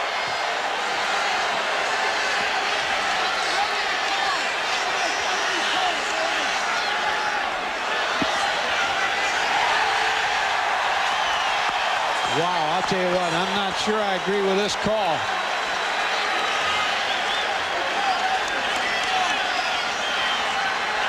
Bryant Westbrook, number 30. What happens on this play is Virginia trying to take advantage of the turnover, trying to catch the defense down a little bit. Well, I don't see any penalty there. That's not even a penalty, a touch. No, I don't see any penalty there. Let's take a look here. Well, I know his left hand goes up a little bit to feel where the receiver's at. I don't know. Called a push on it. That's on Bryant Westbrook.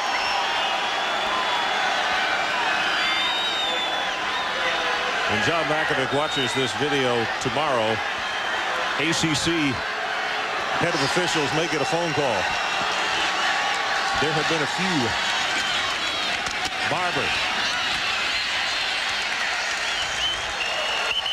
Take another look at it, because this is a big play in this ballgame. Clearly his hands on the jersey. Jermaine Crowell, and then Bryant Westbrook going up for the interception. Tell you this, I said it the other day in the Thursday night game. Football is still a contact sport. You got to let a few things go here. 7 penalties now against the Longhorns for 75 yards, 3 against Virginia.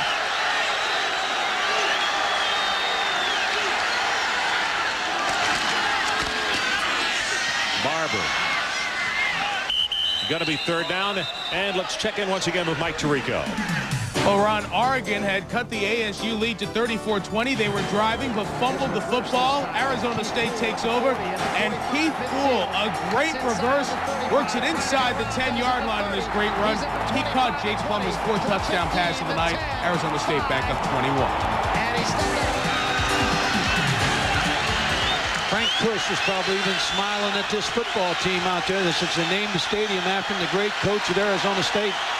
3rd down, and they need the 27-yard line. And now Sherman wants to call a timeout. So we'll take it with him. Virginia 24-10 and driving.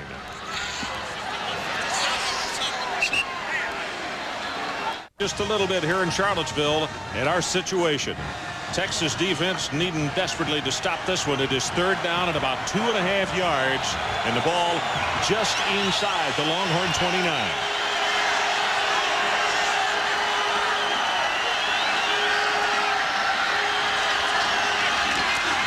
Stumbles. Barber cannot get the 1st down. That play was doomed from the beginning, as Sherman either had his foot stepped on or tripped. Got the handoff to Barber, and Carter was there defensively.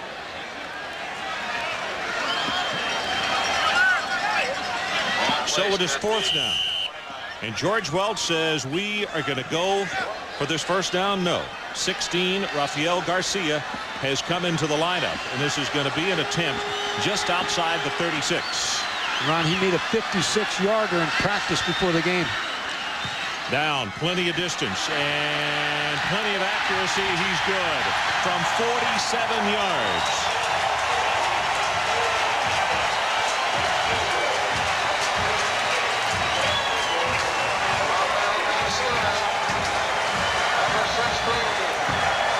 Well, the Winston Cup Series rolls on tomorrow from North Wilkesboro Speedway with the Tyson Hottie Farms 400. Jeff Gordon leads Terry Labonte and Dale Jarrett in the Winston Cup point standings. This 250-mile race will be the last at the North Wilkesboro Speedway. ESPN's coverage begins tomorrow at 1 o'clock Eastern Time.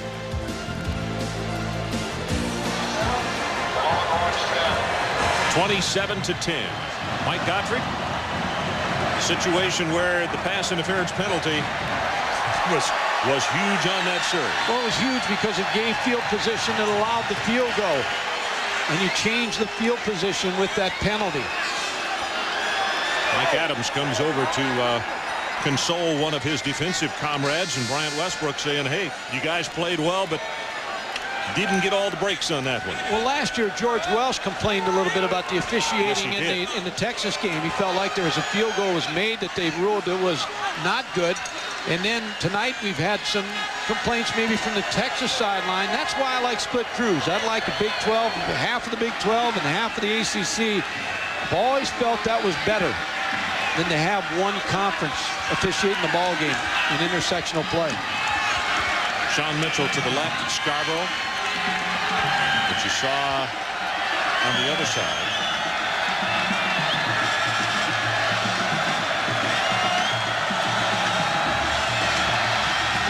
Garcia's kick. He sent 2 into the end zone tonight. Scarborough will return this one 2 yards deep. Right up the middle. And Scarborough close to the 30-yard line. Mike Tirico, let's go back to you. Over on the Deuce and in Salt Lake City, another nice Utah drive against Kansas. 8 plays, 75 yards, up over the top for his second touchdown of the night. Chris Fuamatu Ma'afala and Utah. Utes guys, 8-7. It's as hard to stop as his name is to pronounce. They want a little respect in that whack.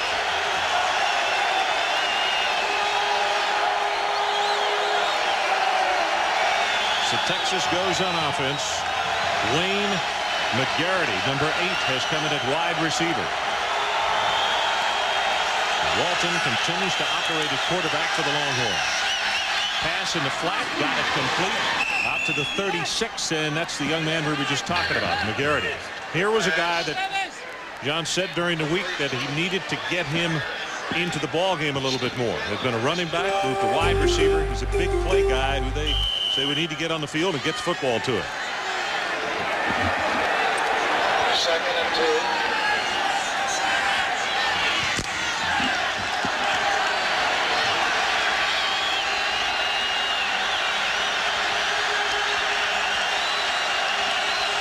Second and 2, it's Williams as Ashman comes from behind to catch him to the ankles. Dwayne Ashman just came off the corner. Watch him close and now watch him flatten out. That's the key. Flatten out right now and make the tackle on Ricky Williams. Don't take a lot of wasted steps up the football field. Dwayne Ashman and what you want in the defensive lineman. Somebody can change directions immediately. Mike, it's 3rd down. They did not pick up the 1st down, and the Virginia players on the sideline asking this crowd to get up and make some noise. Well, you figure Ricky Williams is going to get this football at 220 pounds. Sean Mitchell. And he turns the corner. Phelan, who gets by him, but Phelan got just enough of him to knock him out of bounds. And that would have been a mismatch in speed. Phelan against Sean Mitchell. Well, Sean Mitchell just blew through that hole. He's a speed tailback at 5'10". Pretty good blocking at the point of attack. Stephen Phelan, former walk-on here at Virginia, who earned a scholarship, just stuck around the program for 2 years and then finally got a scholarship. Now he's starting in the secondary. Mitchell to the sideline, and Ricky Williams comes back in, number 11. Walton's pass overthrown. McGarity in the area, and I assume that's who he was throwing to, but it was well over McGarity's head at 5'8". Well, you have to credit Texas offensive line. They've done a much better job here in the second half of protecting.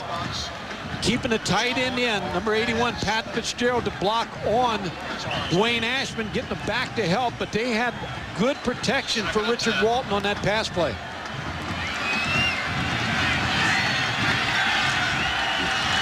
(27-10), Virginia. 6:34 to play, 3rd quarter. Counter play. Here comes Williams. Williams will get out of the way. These guys get here quickly enough. Ferrier and Barber combined on the stop. There just has not been a lot of running room for Ricky Williams tonight. Picked up a couple extra yards after contact here, but just there's no place for him to go. Trying to follow Jay Humphrey's block, but you can see the tackle. First of all, Rondé Barber bounces off of him, but there's always 3 or 4 blue shirts around Ricky Williams. Third down, and Texas needs the Virginia 38-yard line.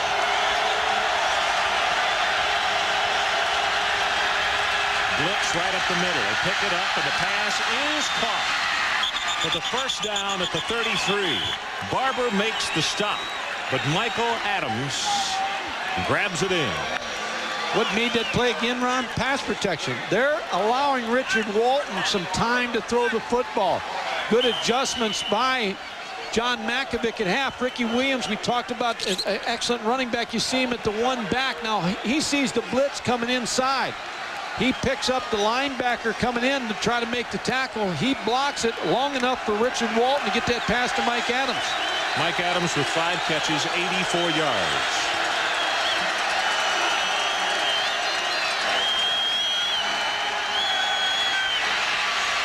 Dumps it off to Williams. Williams says he's going to take it back into the middle of the field, and he does at the 27 as Rayner trips him up. They make you work, though. They make you work the field, except for the one long pass to Mike Adams. Everything has been short plays, and they just make you work up the football field. Interesting, if you don't know the story, Ricky Williams is not on scholarship because he is a professional baseball player. Plays with the Philadelphia organization. And our Peter Gammons, our baseball expert, said he's the best two-sport athlete since Brian Jordan. Second down. They fake it to him. Walton with a nice move gets his pass away and has it complete. 1st and 10 at the 12-yard line, as this time Dustin Armstrong, who was a redshirt freshman out of Cleburne, Texas, picks up 16 yards. Well, Richard Walton has stepped up big in the second half. Now he's played an excellent second half for this Texas offensive football team. Good fake here, makes a little move here with the football, trying to get by John Harris. Now throws the football, gets a little pressure from Patrick Kearney. Quick count. Counter. Williams back into the sideline. Ooh, does he take a hit? The ball came loose. Well, they say, nope, he's down just inside the 10. Wally Rayner, the middle linebacker again, number 44, has played big tonight against the run of Texas. You know, and for the first time tonight, this Virginia defense seems a little bit winded. Now, they've had to play a lot in the second half, Mike. Look a little tired. 158-12 in the second half. Quick handoff to Williams, right side. And he's going to be tripped up short of the first down. Poindexter makes the stop. Rayner over the top.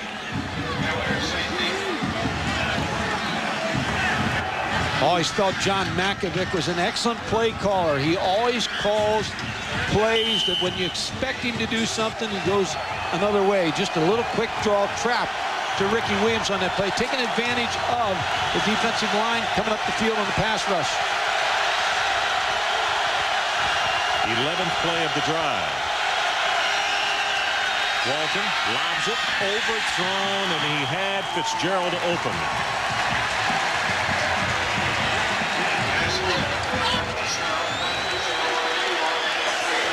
And John Mackovic says, let's get 3 points. Let's come away with something. Yeah, it's been a tough night for his offense, and you expect him to try to take the ball at the 4-yard line here against a pretty good Virginia defense. If you can narrow it down to 2 scores, again, still a lot of time. Still 2:58 left in the third quarter. This would bring it back to a 14-point ball game.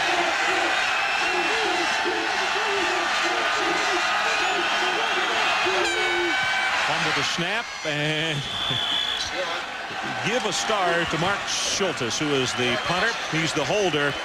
Gets it down, and the 3 points is recorded. So it's 27-13. Ricky Williams on the sideline, getting a breather. 13-0, West Virginia State in the fourth period, leading Oregon 34-13. And LSU in the second period. Well, we're going to have another great running back on prime time next week. You know him, Warrick Dunn, one of college football's most exciting runners. Ran for 73 yards today and 21 carries. Don't forget, next week against Clemson, #2 Florida State, and our kickoff time is 7 o'clock rather than 7:30 Eastern time. 7 o'clock next week. The Noles playing host to Clemson. Dwayne Ashman, number 94, the injured Cavalier, walking off the field.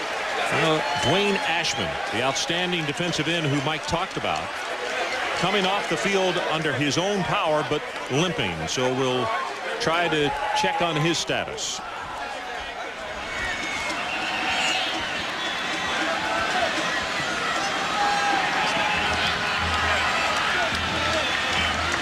Ricky Williams trying to come back in our prime time challenge tonight. Tiki Barber still with about the same statistics he had in the first half, but now all of a sudden Ricky Williams getting the football a little bit more here in the second half.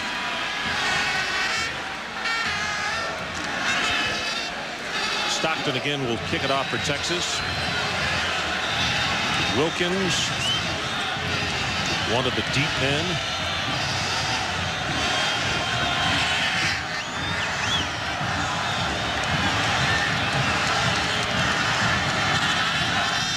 Here they go with that pooch kick again. Fair catch signal for, and is made at the 27-yard line. And it's made by Shannon Taylor, a linebacker who was in a blocking position. And that's what you teach, Ron. Anything pooched over the front line, you want to fair catch it. You don't want to take any chance on any kind of collisions of the kicking team getting down too quickly. So you instruct all your up people, if the ball's kicked high, just fair catch it. 2:53 left in the third. Virginia 27-13. They have been error-free so far. Texas with 5 turnovers.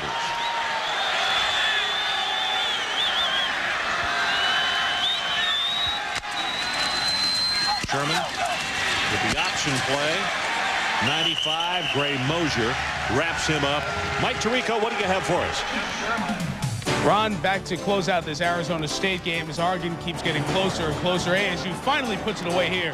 Terry Battle, 35-yard weaving runs, over 1,100 yards of offense combined by these two teams. Arizona State leading late by 21.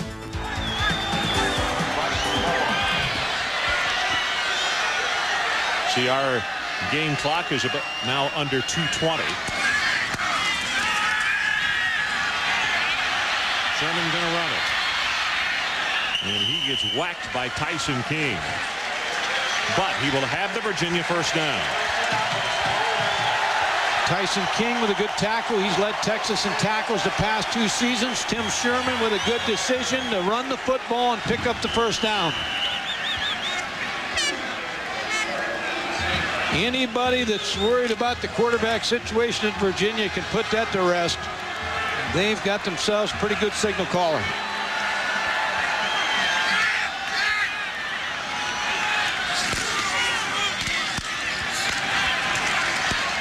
Southern's going to take it for a gain of about 3. That's Humphrey, who hits him first. Well, you talk about systems, and you look at the ACC passing efficiency leaders, and you see Virginia up there 4 times, and that's because of George Welsh's system. You like to get a quarterback that fits your system, high percentage throws, and that's exactly what Virginia does in their offensive package.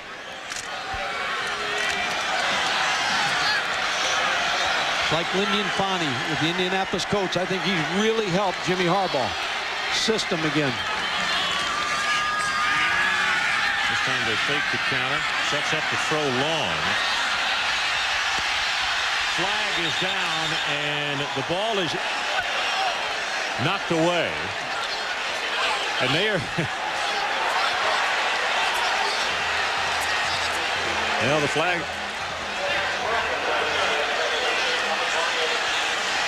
The interesting thing on this play and watching downfield, Wilkins is saying he was pushing, but Wilkins slowed down on him.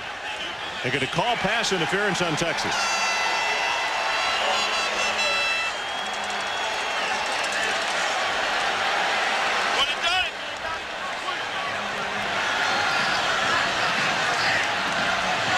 See, now he's stopping right there. He knows exactly what he's doing, and with his right hand, he's trying to push off Allen. Oh, my. When you throw that ball up long like that, a lot of things can happen for you. And tonight it's happened a couple times for Virginia. They picked up some interference calls, kept drives alive. Texas with 8 penalties. Tack on the turnovers. Been a rough mistake night for the Texas Longhorns.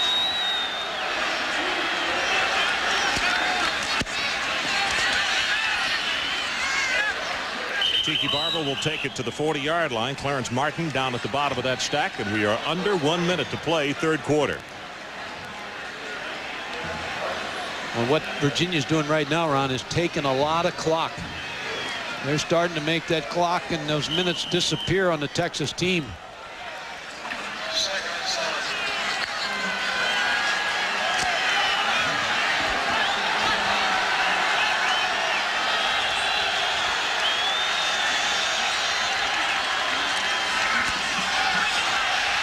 Takes the pitch, put it on his hip, and going to go to the 33-yard line as Bryant Westbrook will come over and get Sherman.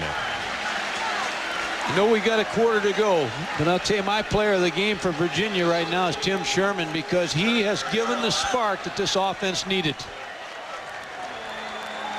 So that's the end of the third quarter, and as they change ends of the field, the Virginia Cavaliers 27-13.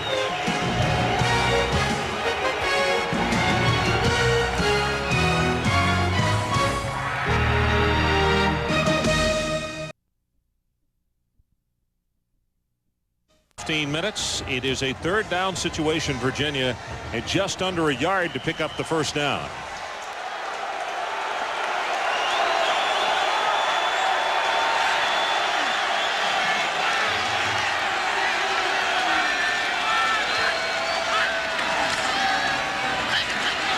Sherman pitches back to Barber, and he has to get out of bounds. I don't know if he got the first down or not. Well, he alertly tried to reach that football out to pick up the first down. Always knows where he's at on that football field. Tiki Barber.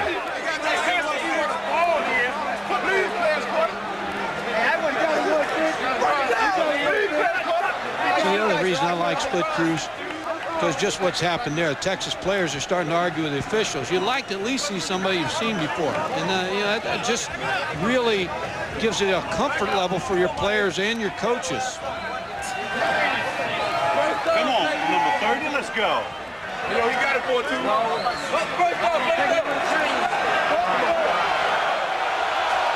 Well, you can see he missed it just by about 3 links of that chain.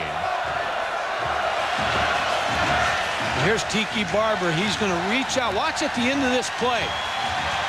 Westbrook trying to make the tackle, but he alertly just holds that football out to try to pick up that first down. Aaron Humphrey made that tackle.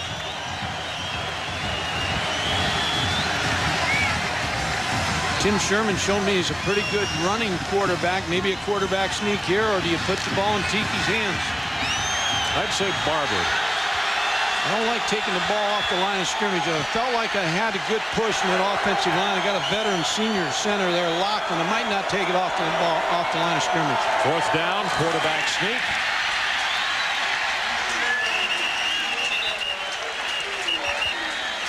Anytime you take it, especially on a wet night, anytime you take the ball off the line of scrimmage, you got a chance of some things happening. And Tom Laughlin's pretty good center, so a pretty good decision by Tom O'Brien, the offensive coordinator.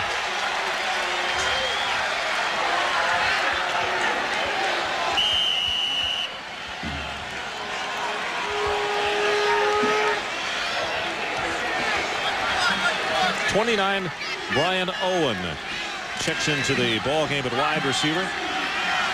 He goes wide to the right, which is going to be top of your screen.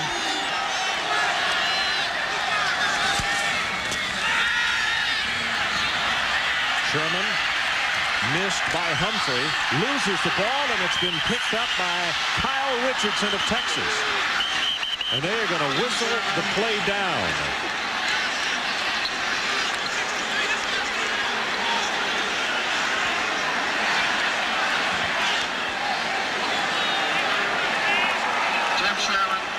by Blake Bowers. Incomplete pass is what they're going to call it. Behind the line of scrimmage like a shovel draw. Good block by Tiki Barber. Tim Sherman in trouble, tries to flip the ball. Good pressure by the Texas defense. So 2nd down and 10.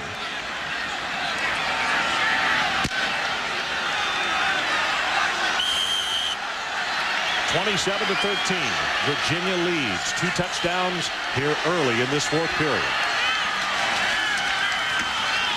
Draw play, not going to get by Atkins. Mike Tirico, let's go back to you. What do you have for us, partner?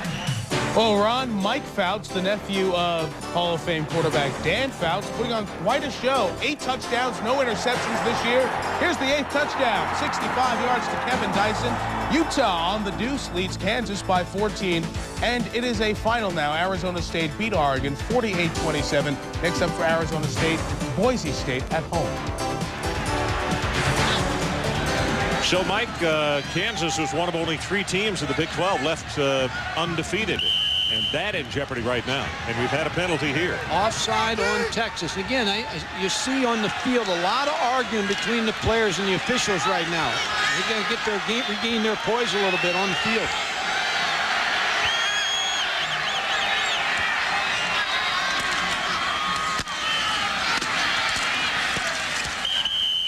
Just inside the 25. Let's see, Jones. Also Aaron Humphrey down at the bottom of the pile. And let's check in with Kellen Winslow. Kellen? Well, Ron and Mike, in order to be a Heisman Trophy candidate and to win the Heisman Trophy, not only do you have to be a good football player, you've got to have a good SID department. And here at Virginia, they're doing all kinds of things, promotional type stuff, to get the word out on Tiki Barber. Postcards, highlighters. He even has a page on the internet, and he's got a very good job of getting the word out. They should be saluted here at Virginia for getting the word out on Tiki Barber. 3rd down, and they need the 22-yard line. Sherman rolls that pocket to the open side of the field and just going to do it himself. And in fact, he will score.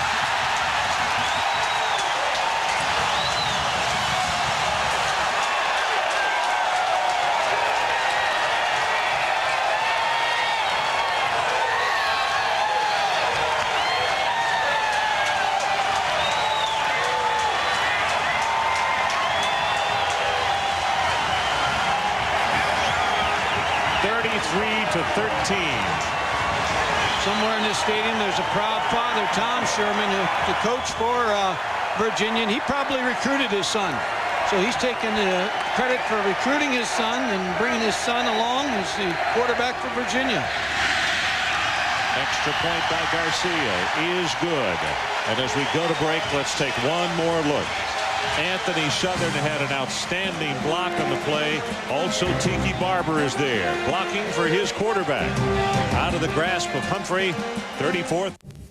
What if your car slips off? It looks as though that the quarterback question is over. Sherman has been splitting time with Aaron Brooks, but I don't think so after tonight. And this time he does it himself as he takes it in on the sweep. And it's 34-13 with just over 13 minutes to play. And you're right, because now all the players, big game confidence now is going to go to Tim Sherman. The players know what he delivered tonight in a big game atmosphere in the clutch. He's been the difference. You can take all the things that have happened tonight. The biggest thing I think that Texas has not been able to overcome is Tim Sherman's play at quarterback. Hasn't made mistakes.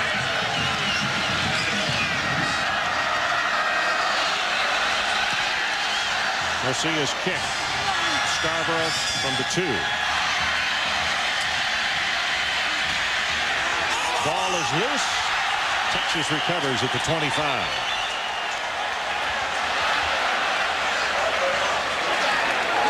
With Tim Sherman, he's had a night where he hasn't made any mistakes. Throwing the football, high percentage, 146 yards, big rushing yardage, and a touchdown. Just completely been in control of his own offense. Because of the play calling, it really opened up the running game for Tiki Barber when they needed it. And you know this defense is now going to pin their ears back and come after Richard Walton. Yep, they will do just that.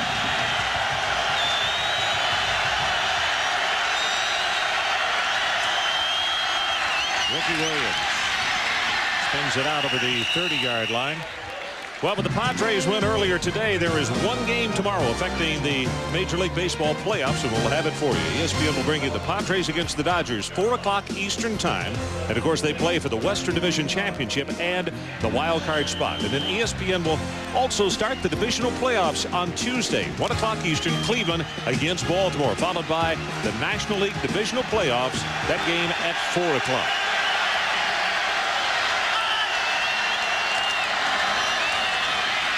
Williams again. Just short of the first down at the 34. John Harris is down at the bottom of that stack.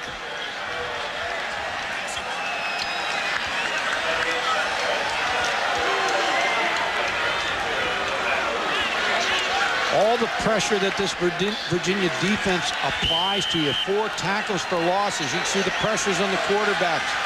Turnovers forced tonight, 5. And remember, they have not given up much yardage versus the run. You're looking at a pretty complete defense. Everybody in the ACC is going to have problems with this defense. Yeah, they will. Texas 5 of 10 on third-down conversions.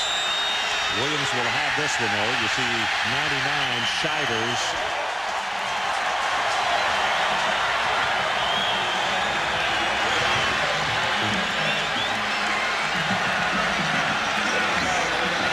Well, now they're going to, from where they've spotted the ball, Mike, I don't know if he got the first down or not.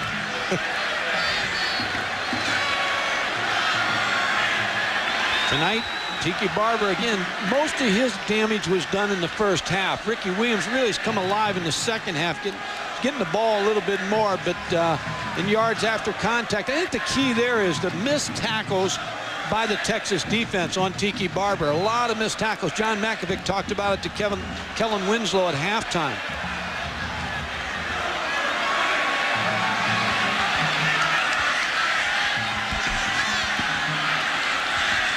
Well, he didn't get it. It appeared that he had the 35-yard line when he went off tackle, but the officials say no.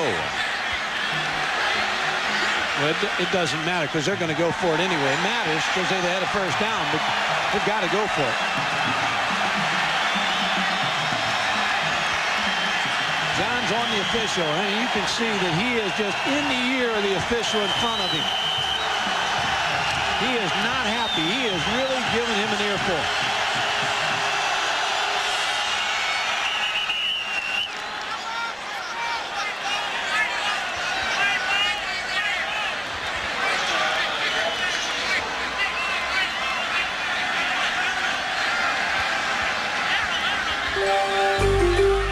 You call the plays as the head coach. You've got to continually keep in the ball game, but he's trying to get a point across to that official. He did not like that spot. That stinks. And that's about as out of control as you'll see him on the sideline, I think. Oh, without a doubt. He knows he has to call the game with help from Gene Dahlquist up here in the press box, but got to continue to be thinking a play ahead. Walton calls a timeout with 11:07 to play in the ball game. Virginia 34-13.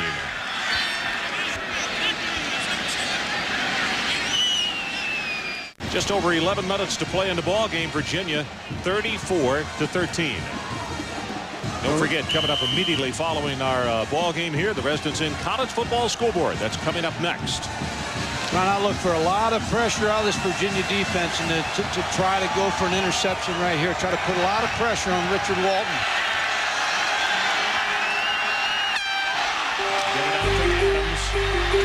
Adams with a block, and then he will pick up the first down at the 46 as Phelan made the stop on him, and Walton took a pretty good shot after he got rid of the football. Stephen Phelan was a walk-on, as we said before. His PA announcer at his ball games in high school was Chet Moeller, who was a standout safety for George Welsh at Navy. He called him. He said, this guy can play. He's out of Montgomery, Alabama. 4-point high school student, and walked on here and has earned a scholarship.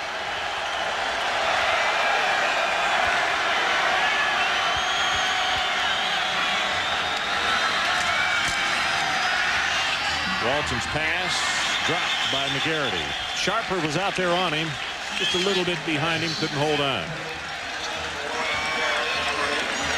Ron, we couldn't go on this evening without looking at that Texas football team. And even though they said they had the Notre Dame game out of their system, that's no excuse. But I think it's been a ball club that's had a tough time putting that game behind them, especially James Brown. James Brown also this year, in all the games that they have played, has not really turned it loose, I don't think, the way he had in the past. It used to be just, hey, I'll take on any situation. Playing more cautious, not the same way. I don't know if the shoulder's still bothering him or what. I think he had some hits in that Notre Dame game, and I think he's hurt a little bit. Ricky Williams tries to bounce it to the outside, and he will have about 3. That's it, as the ball comes loose.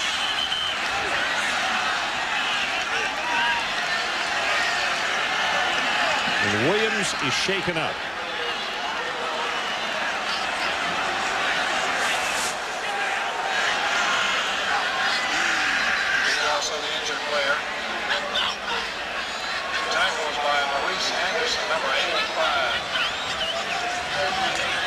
Williams tried to bounce it to the outside and got hit by a couple of people.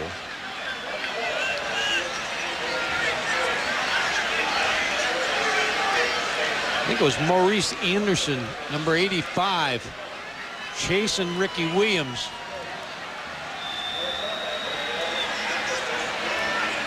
He's about 290 pounds coming down on.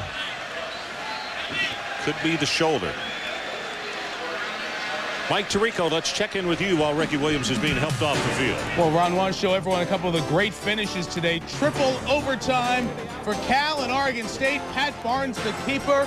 And in Berkeley, the Golden Bears stay undefeated for Steve Mariucci. 4-0 Oregon State, now the nation's longest losing streak at 14. We had a triple overtime game tonight. The oldest rivalry west of the Alleghenies. The victory bell goes to Cincinnati, a TD in the third OT.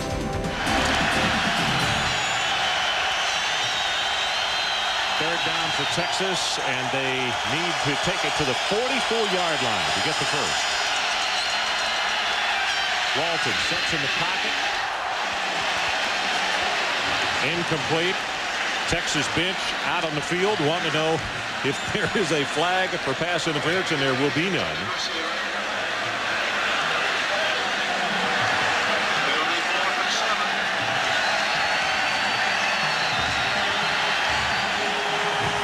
Meanwhile, over on the sideline, they are attending to Ricky Williams.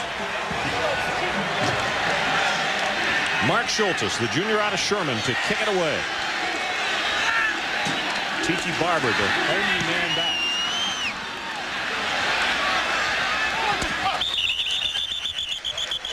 And he's got it at the 24, so there's a timeout.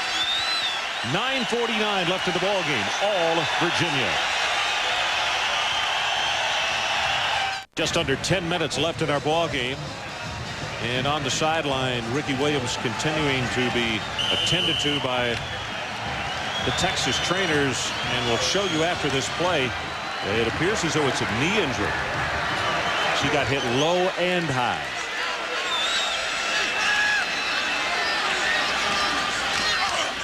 Tiki Barber. Robert Crenshaw hits him. Now he is up and moving around, but on the replay, it didn't look very good, did it, Mike? No, it didn't. Rondé Barber came underneath him.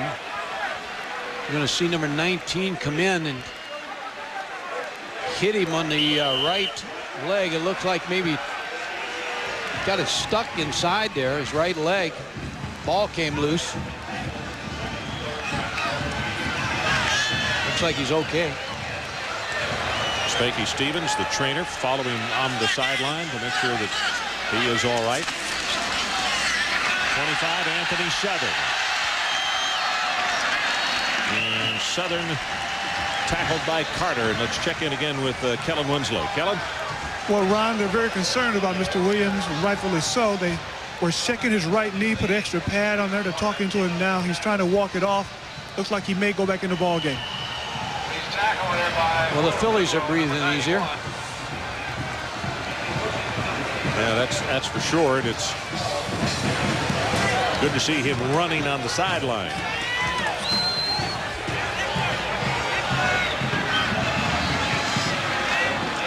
That was the first carry, I believe, for the fullback tonight, Anthony Southern.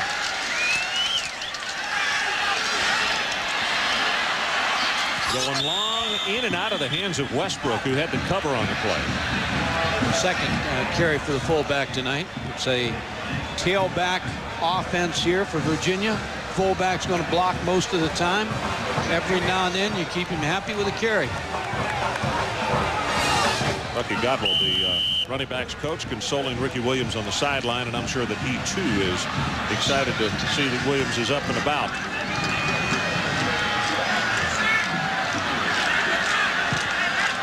Sherman Stone only 4 passes this half, and he's 0 for the second half. Stopped at the 48, and Mike Tirico, a busy guy tonight.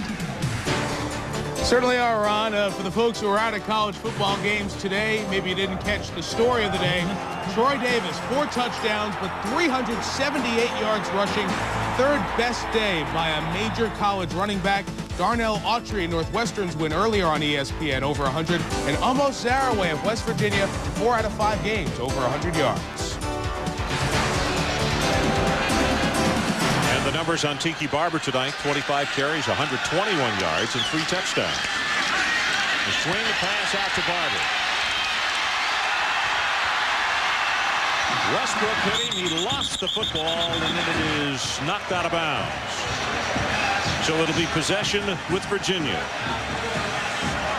He just makes you miss. And let's go back to Kellen Winslow. Kellen? Ron, the whole evening I've been trying to figure out who Bryant Westbrook reminded me of by the way he moved out on the field, and it finally hit me. Lester Hayes, who's a Texas A&M alum who played with Oakland Raiders, LA Raiders, Anaheim Raiders for so many years. But Bryant Westbrook is a highly rated defensive back. Watch his play he makes, strips the ball. Lester Hayes Jr.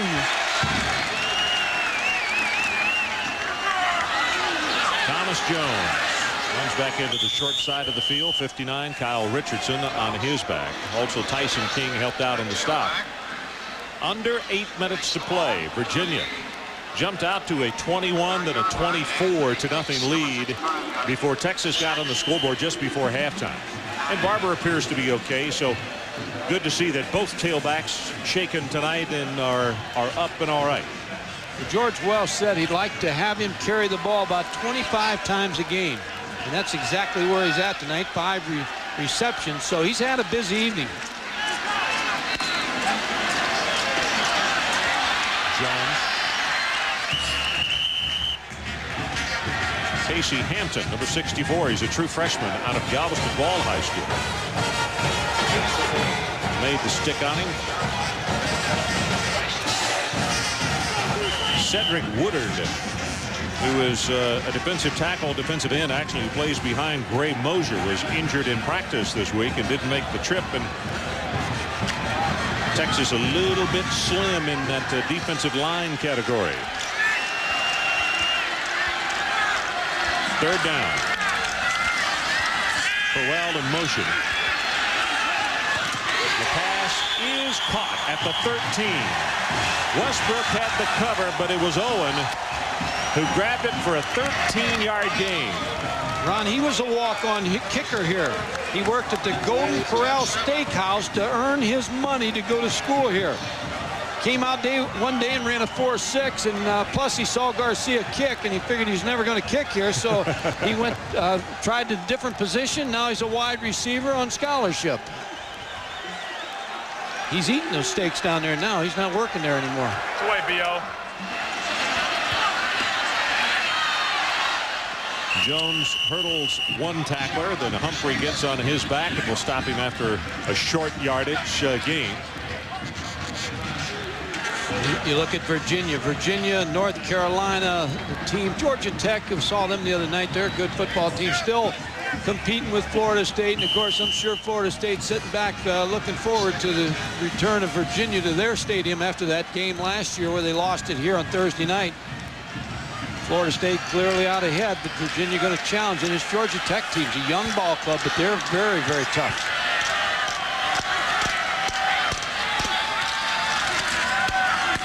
Jones Andrews again. Grabbed by Hampton. Broke off that tackle, and then Robert Crenshaw finished him off. Under 5 minutes to play.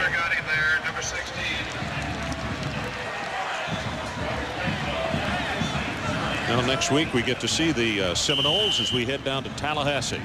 The Clemson Tigers in there to do battle with them. Get Clemson in there. Watch them play Wake Forest a little bit today. They beat Wake Forest, and they'll have their hands full with that Florida State offense. But what's more impressive this year with Florida State's their defense. Bernard Wilson, he's roaring up the field. Bo Ware, Wadsworth. I mean, those are three pretty big-time defensive linemen. Jones hit in the backfield. Kyle Richardson hit him first, trying to take the ball away. And Mickey Andrews has got some folks to start a squabble with. I like their chances when the season began to win this whole thing, and nothing's changed. They played a very, very good North Carolina team today. Gave them a good fight, but they were up to the task. So Garcia will come on and attempt a field goal. It's going to be 27 yards. Sherman to hold.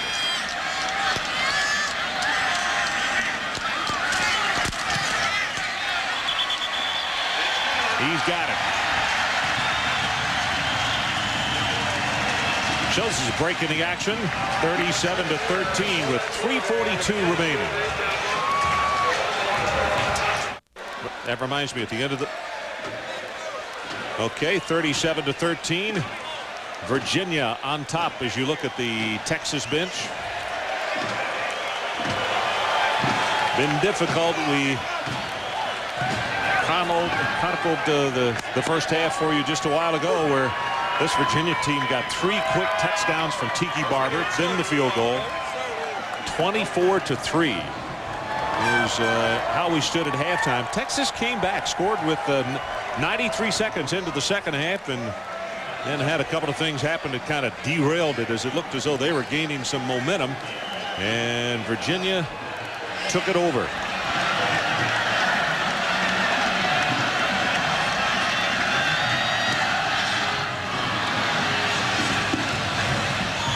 Now this one they try to keep from having a return. Pooch it out of bounds.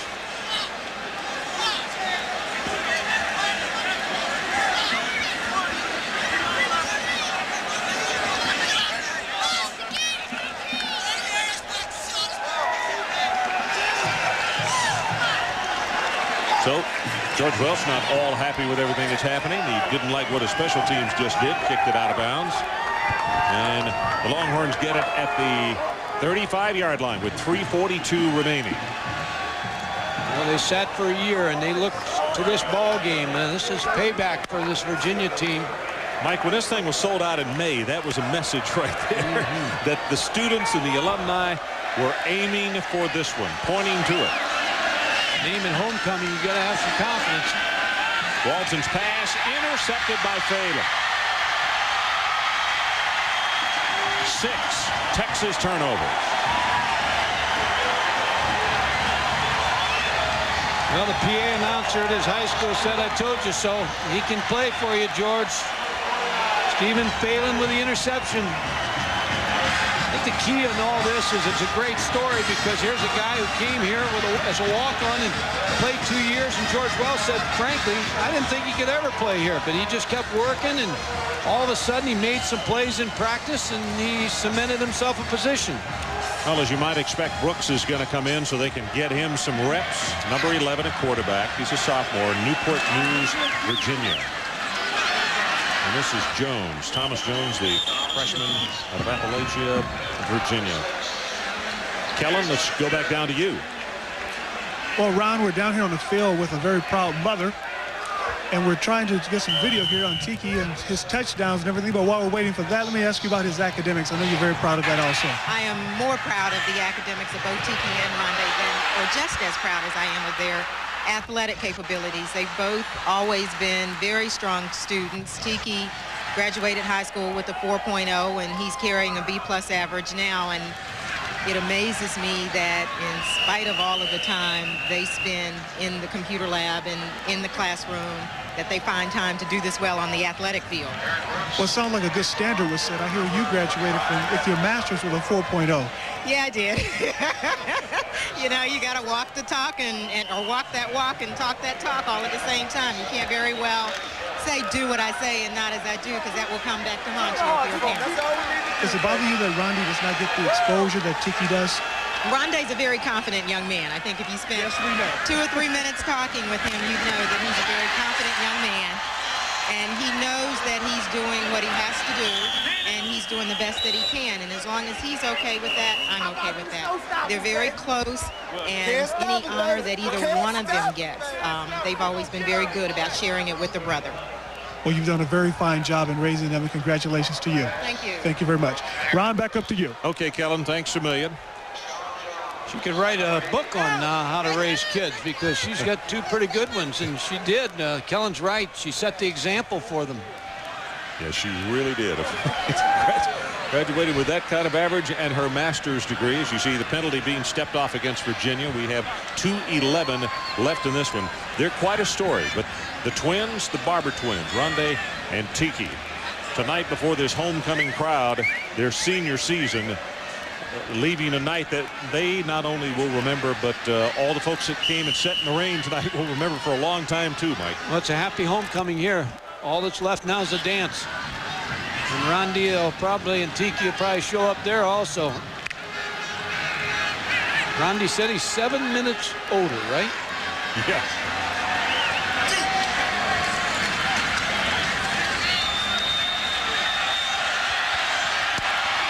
Away at the 5-yard line on a nice defensive play by number 18, Cody Danaher, formerly a quarterback with Texas. Coming up next, the Residence Inn College Football Scoreboard. The top stories today: Troy Davis, what a huge day for him. Bino's top 5 and a wrap-up from South Bend. Bino might have been the only guy that I know that picked Arizona State to beat Nebraska. Now, I listened to him on a radio show, and he picked it, so I know he did it. I know everybody else was going with Nebraska.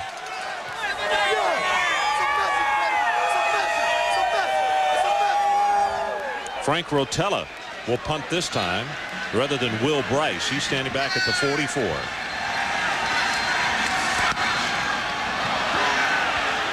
And this one may not go 5 yards. Picked up by Texas. And the ball is going to be where the line of scrimmage was. Here's our prime time top 10 round. We put Florida State number 1, Florida 2. You could put them any way you want to. Those 2. Ohio State moves up to 3, Penn State to 4, Arizona State moves up to 5. Michigan, Nebraska, I think, still has a shot for this national championship, because a lot of teams are going to interchange and play each other and knock each other off. Tennessee and or Miami 8, Tennessee 9, and then I put Kansas State in there. I think Kansas State deserves to be in the top 10 in the country. And this guy right here, I thought that the job that he did at Navy was all world. It's nothing compared to the job he's done here at this university. Yeah, he's done a nice job, Ron. I mean, he's brought in a nice staff, and again, he's got continuity in his coaching staff. He's got some good, solid coaches. Joe Krebeck, who's a former head coach at Maryland. Rick Lance, who's been at Notre Dame. He's been at Miami, Louisville, and a lot of good programs. So he's got some veteran coaches.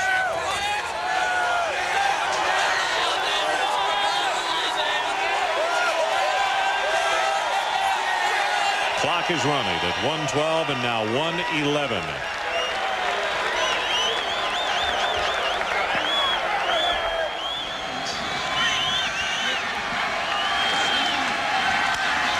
Walton gets his pass away, streak route, and he's got it complete out at the 40-yard line. Well, tonight's Visa players of the game are from Texas, Mike Adams, 6 receptions, 94 yards, and from Virginia, no upset here, Tiki Barber, 121 yards rushing, 52 receiving, 3 touchdowns. And as part of their continuing effort to further the development of amateur athletics, Visa proud to donate $1,000 to each of these universities on behalf of these athletes. That was a 28-yard pass play, and the clock is stopped with 53 ticks left.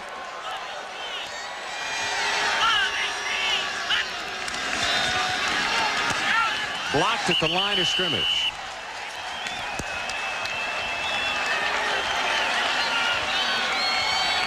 I believe Hellerick got a hand up. Yep, Hillary got it.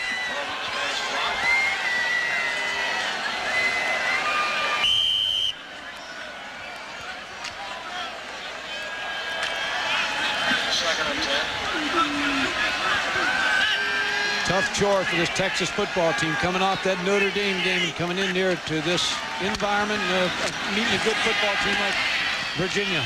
We got the best of them tonight. Chris Butcher is the ball carrier. Oklahoma State is next in line for the Longhorns on October the 5th. And for this Virginia team, they have to travel to Atlanta to take on Georgia Tech.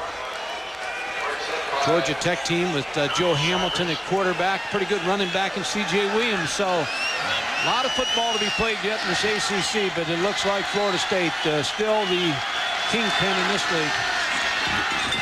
That pass in and out of the hands of the receiver, and we got one we don't have on the depth is Courtney Epps.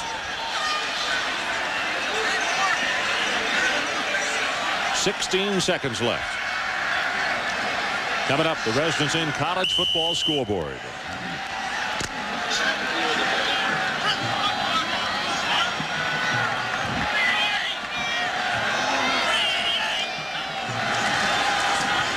Walton pumped it once, goes on top for the end zone, just a little too far. Brian White is the guy that he wanted, and the pump had taken care of the defensive back. 9 seconds left. So Virginia holds, and they only have to fall on the football one time, and this one is history. Ron, Richard Walton really played well for Texas tonight in that backup quarterback role, and it'll be interesting to see. Sure, James will be the starting quarterback in the next ball game, but Richard Walton's going to push him.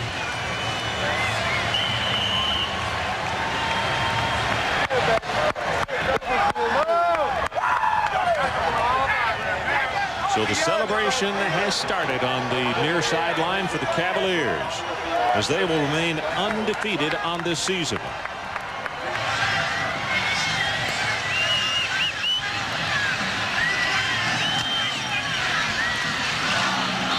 Ball is loose, has been picked up by Texas, and that is the end of the ball game. So from Mike Gottfried and Kellen Winslow, Ron Franklin saying again our final score: Virginia 37, Texas 13.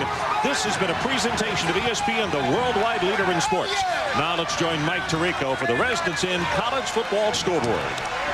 Guys, thank you. The Barbers of Seville get it done, and now Texas under John Mackovic 6-13-2 against ranked teams.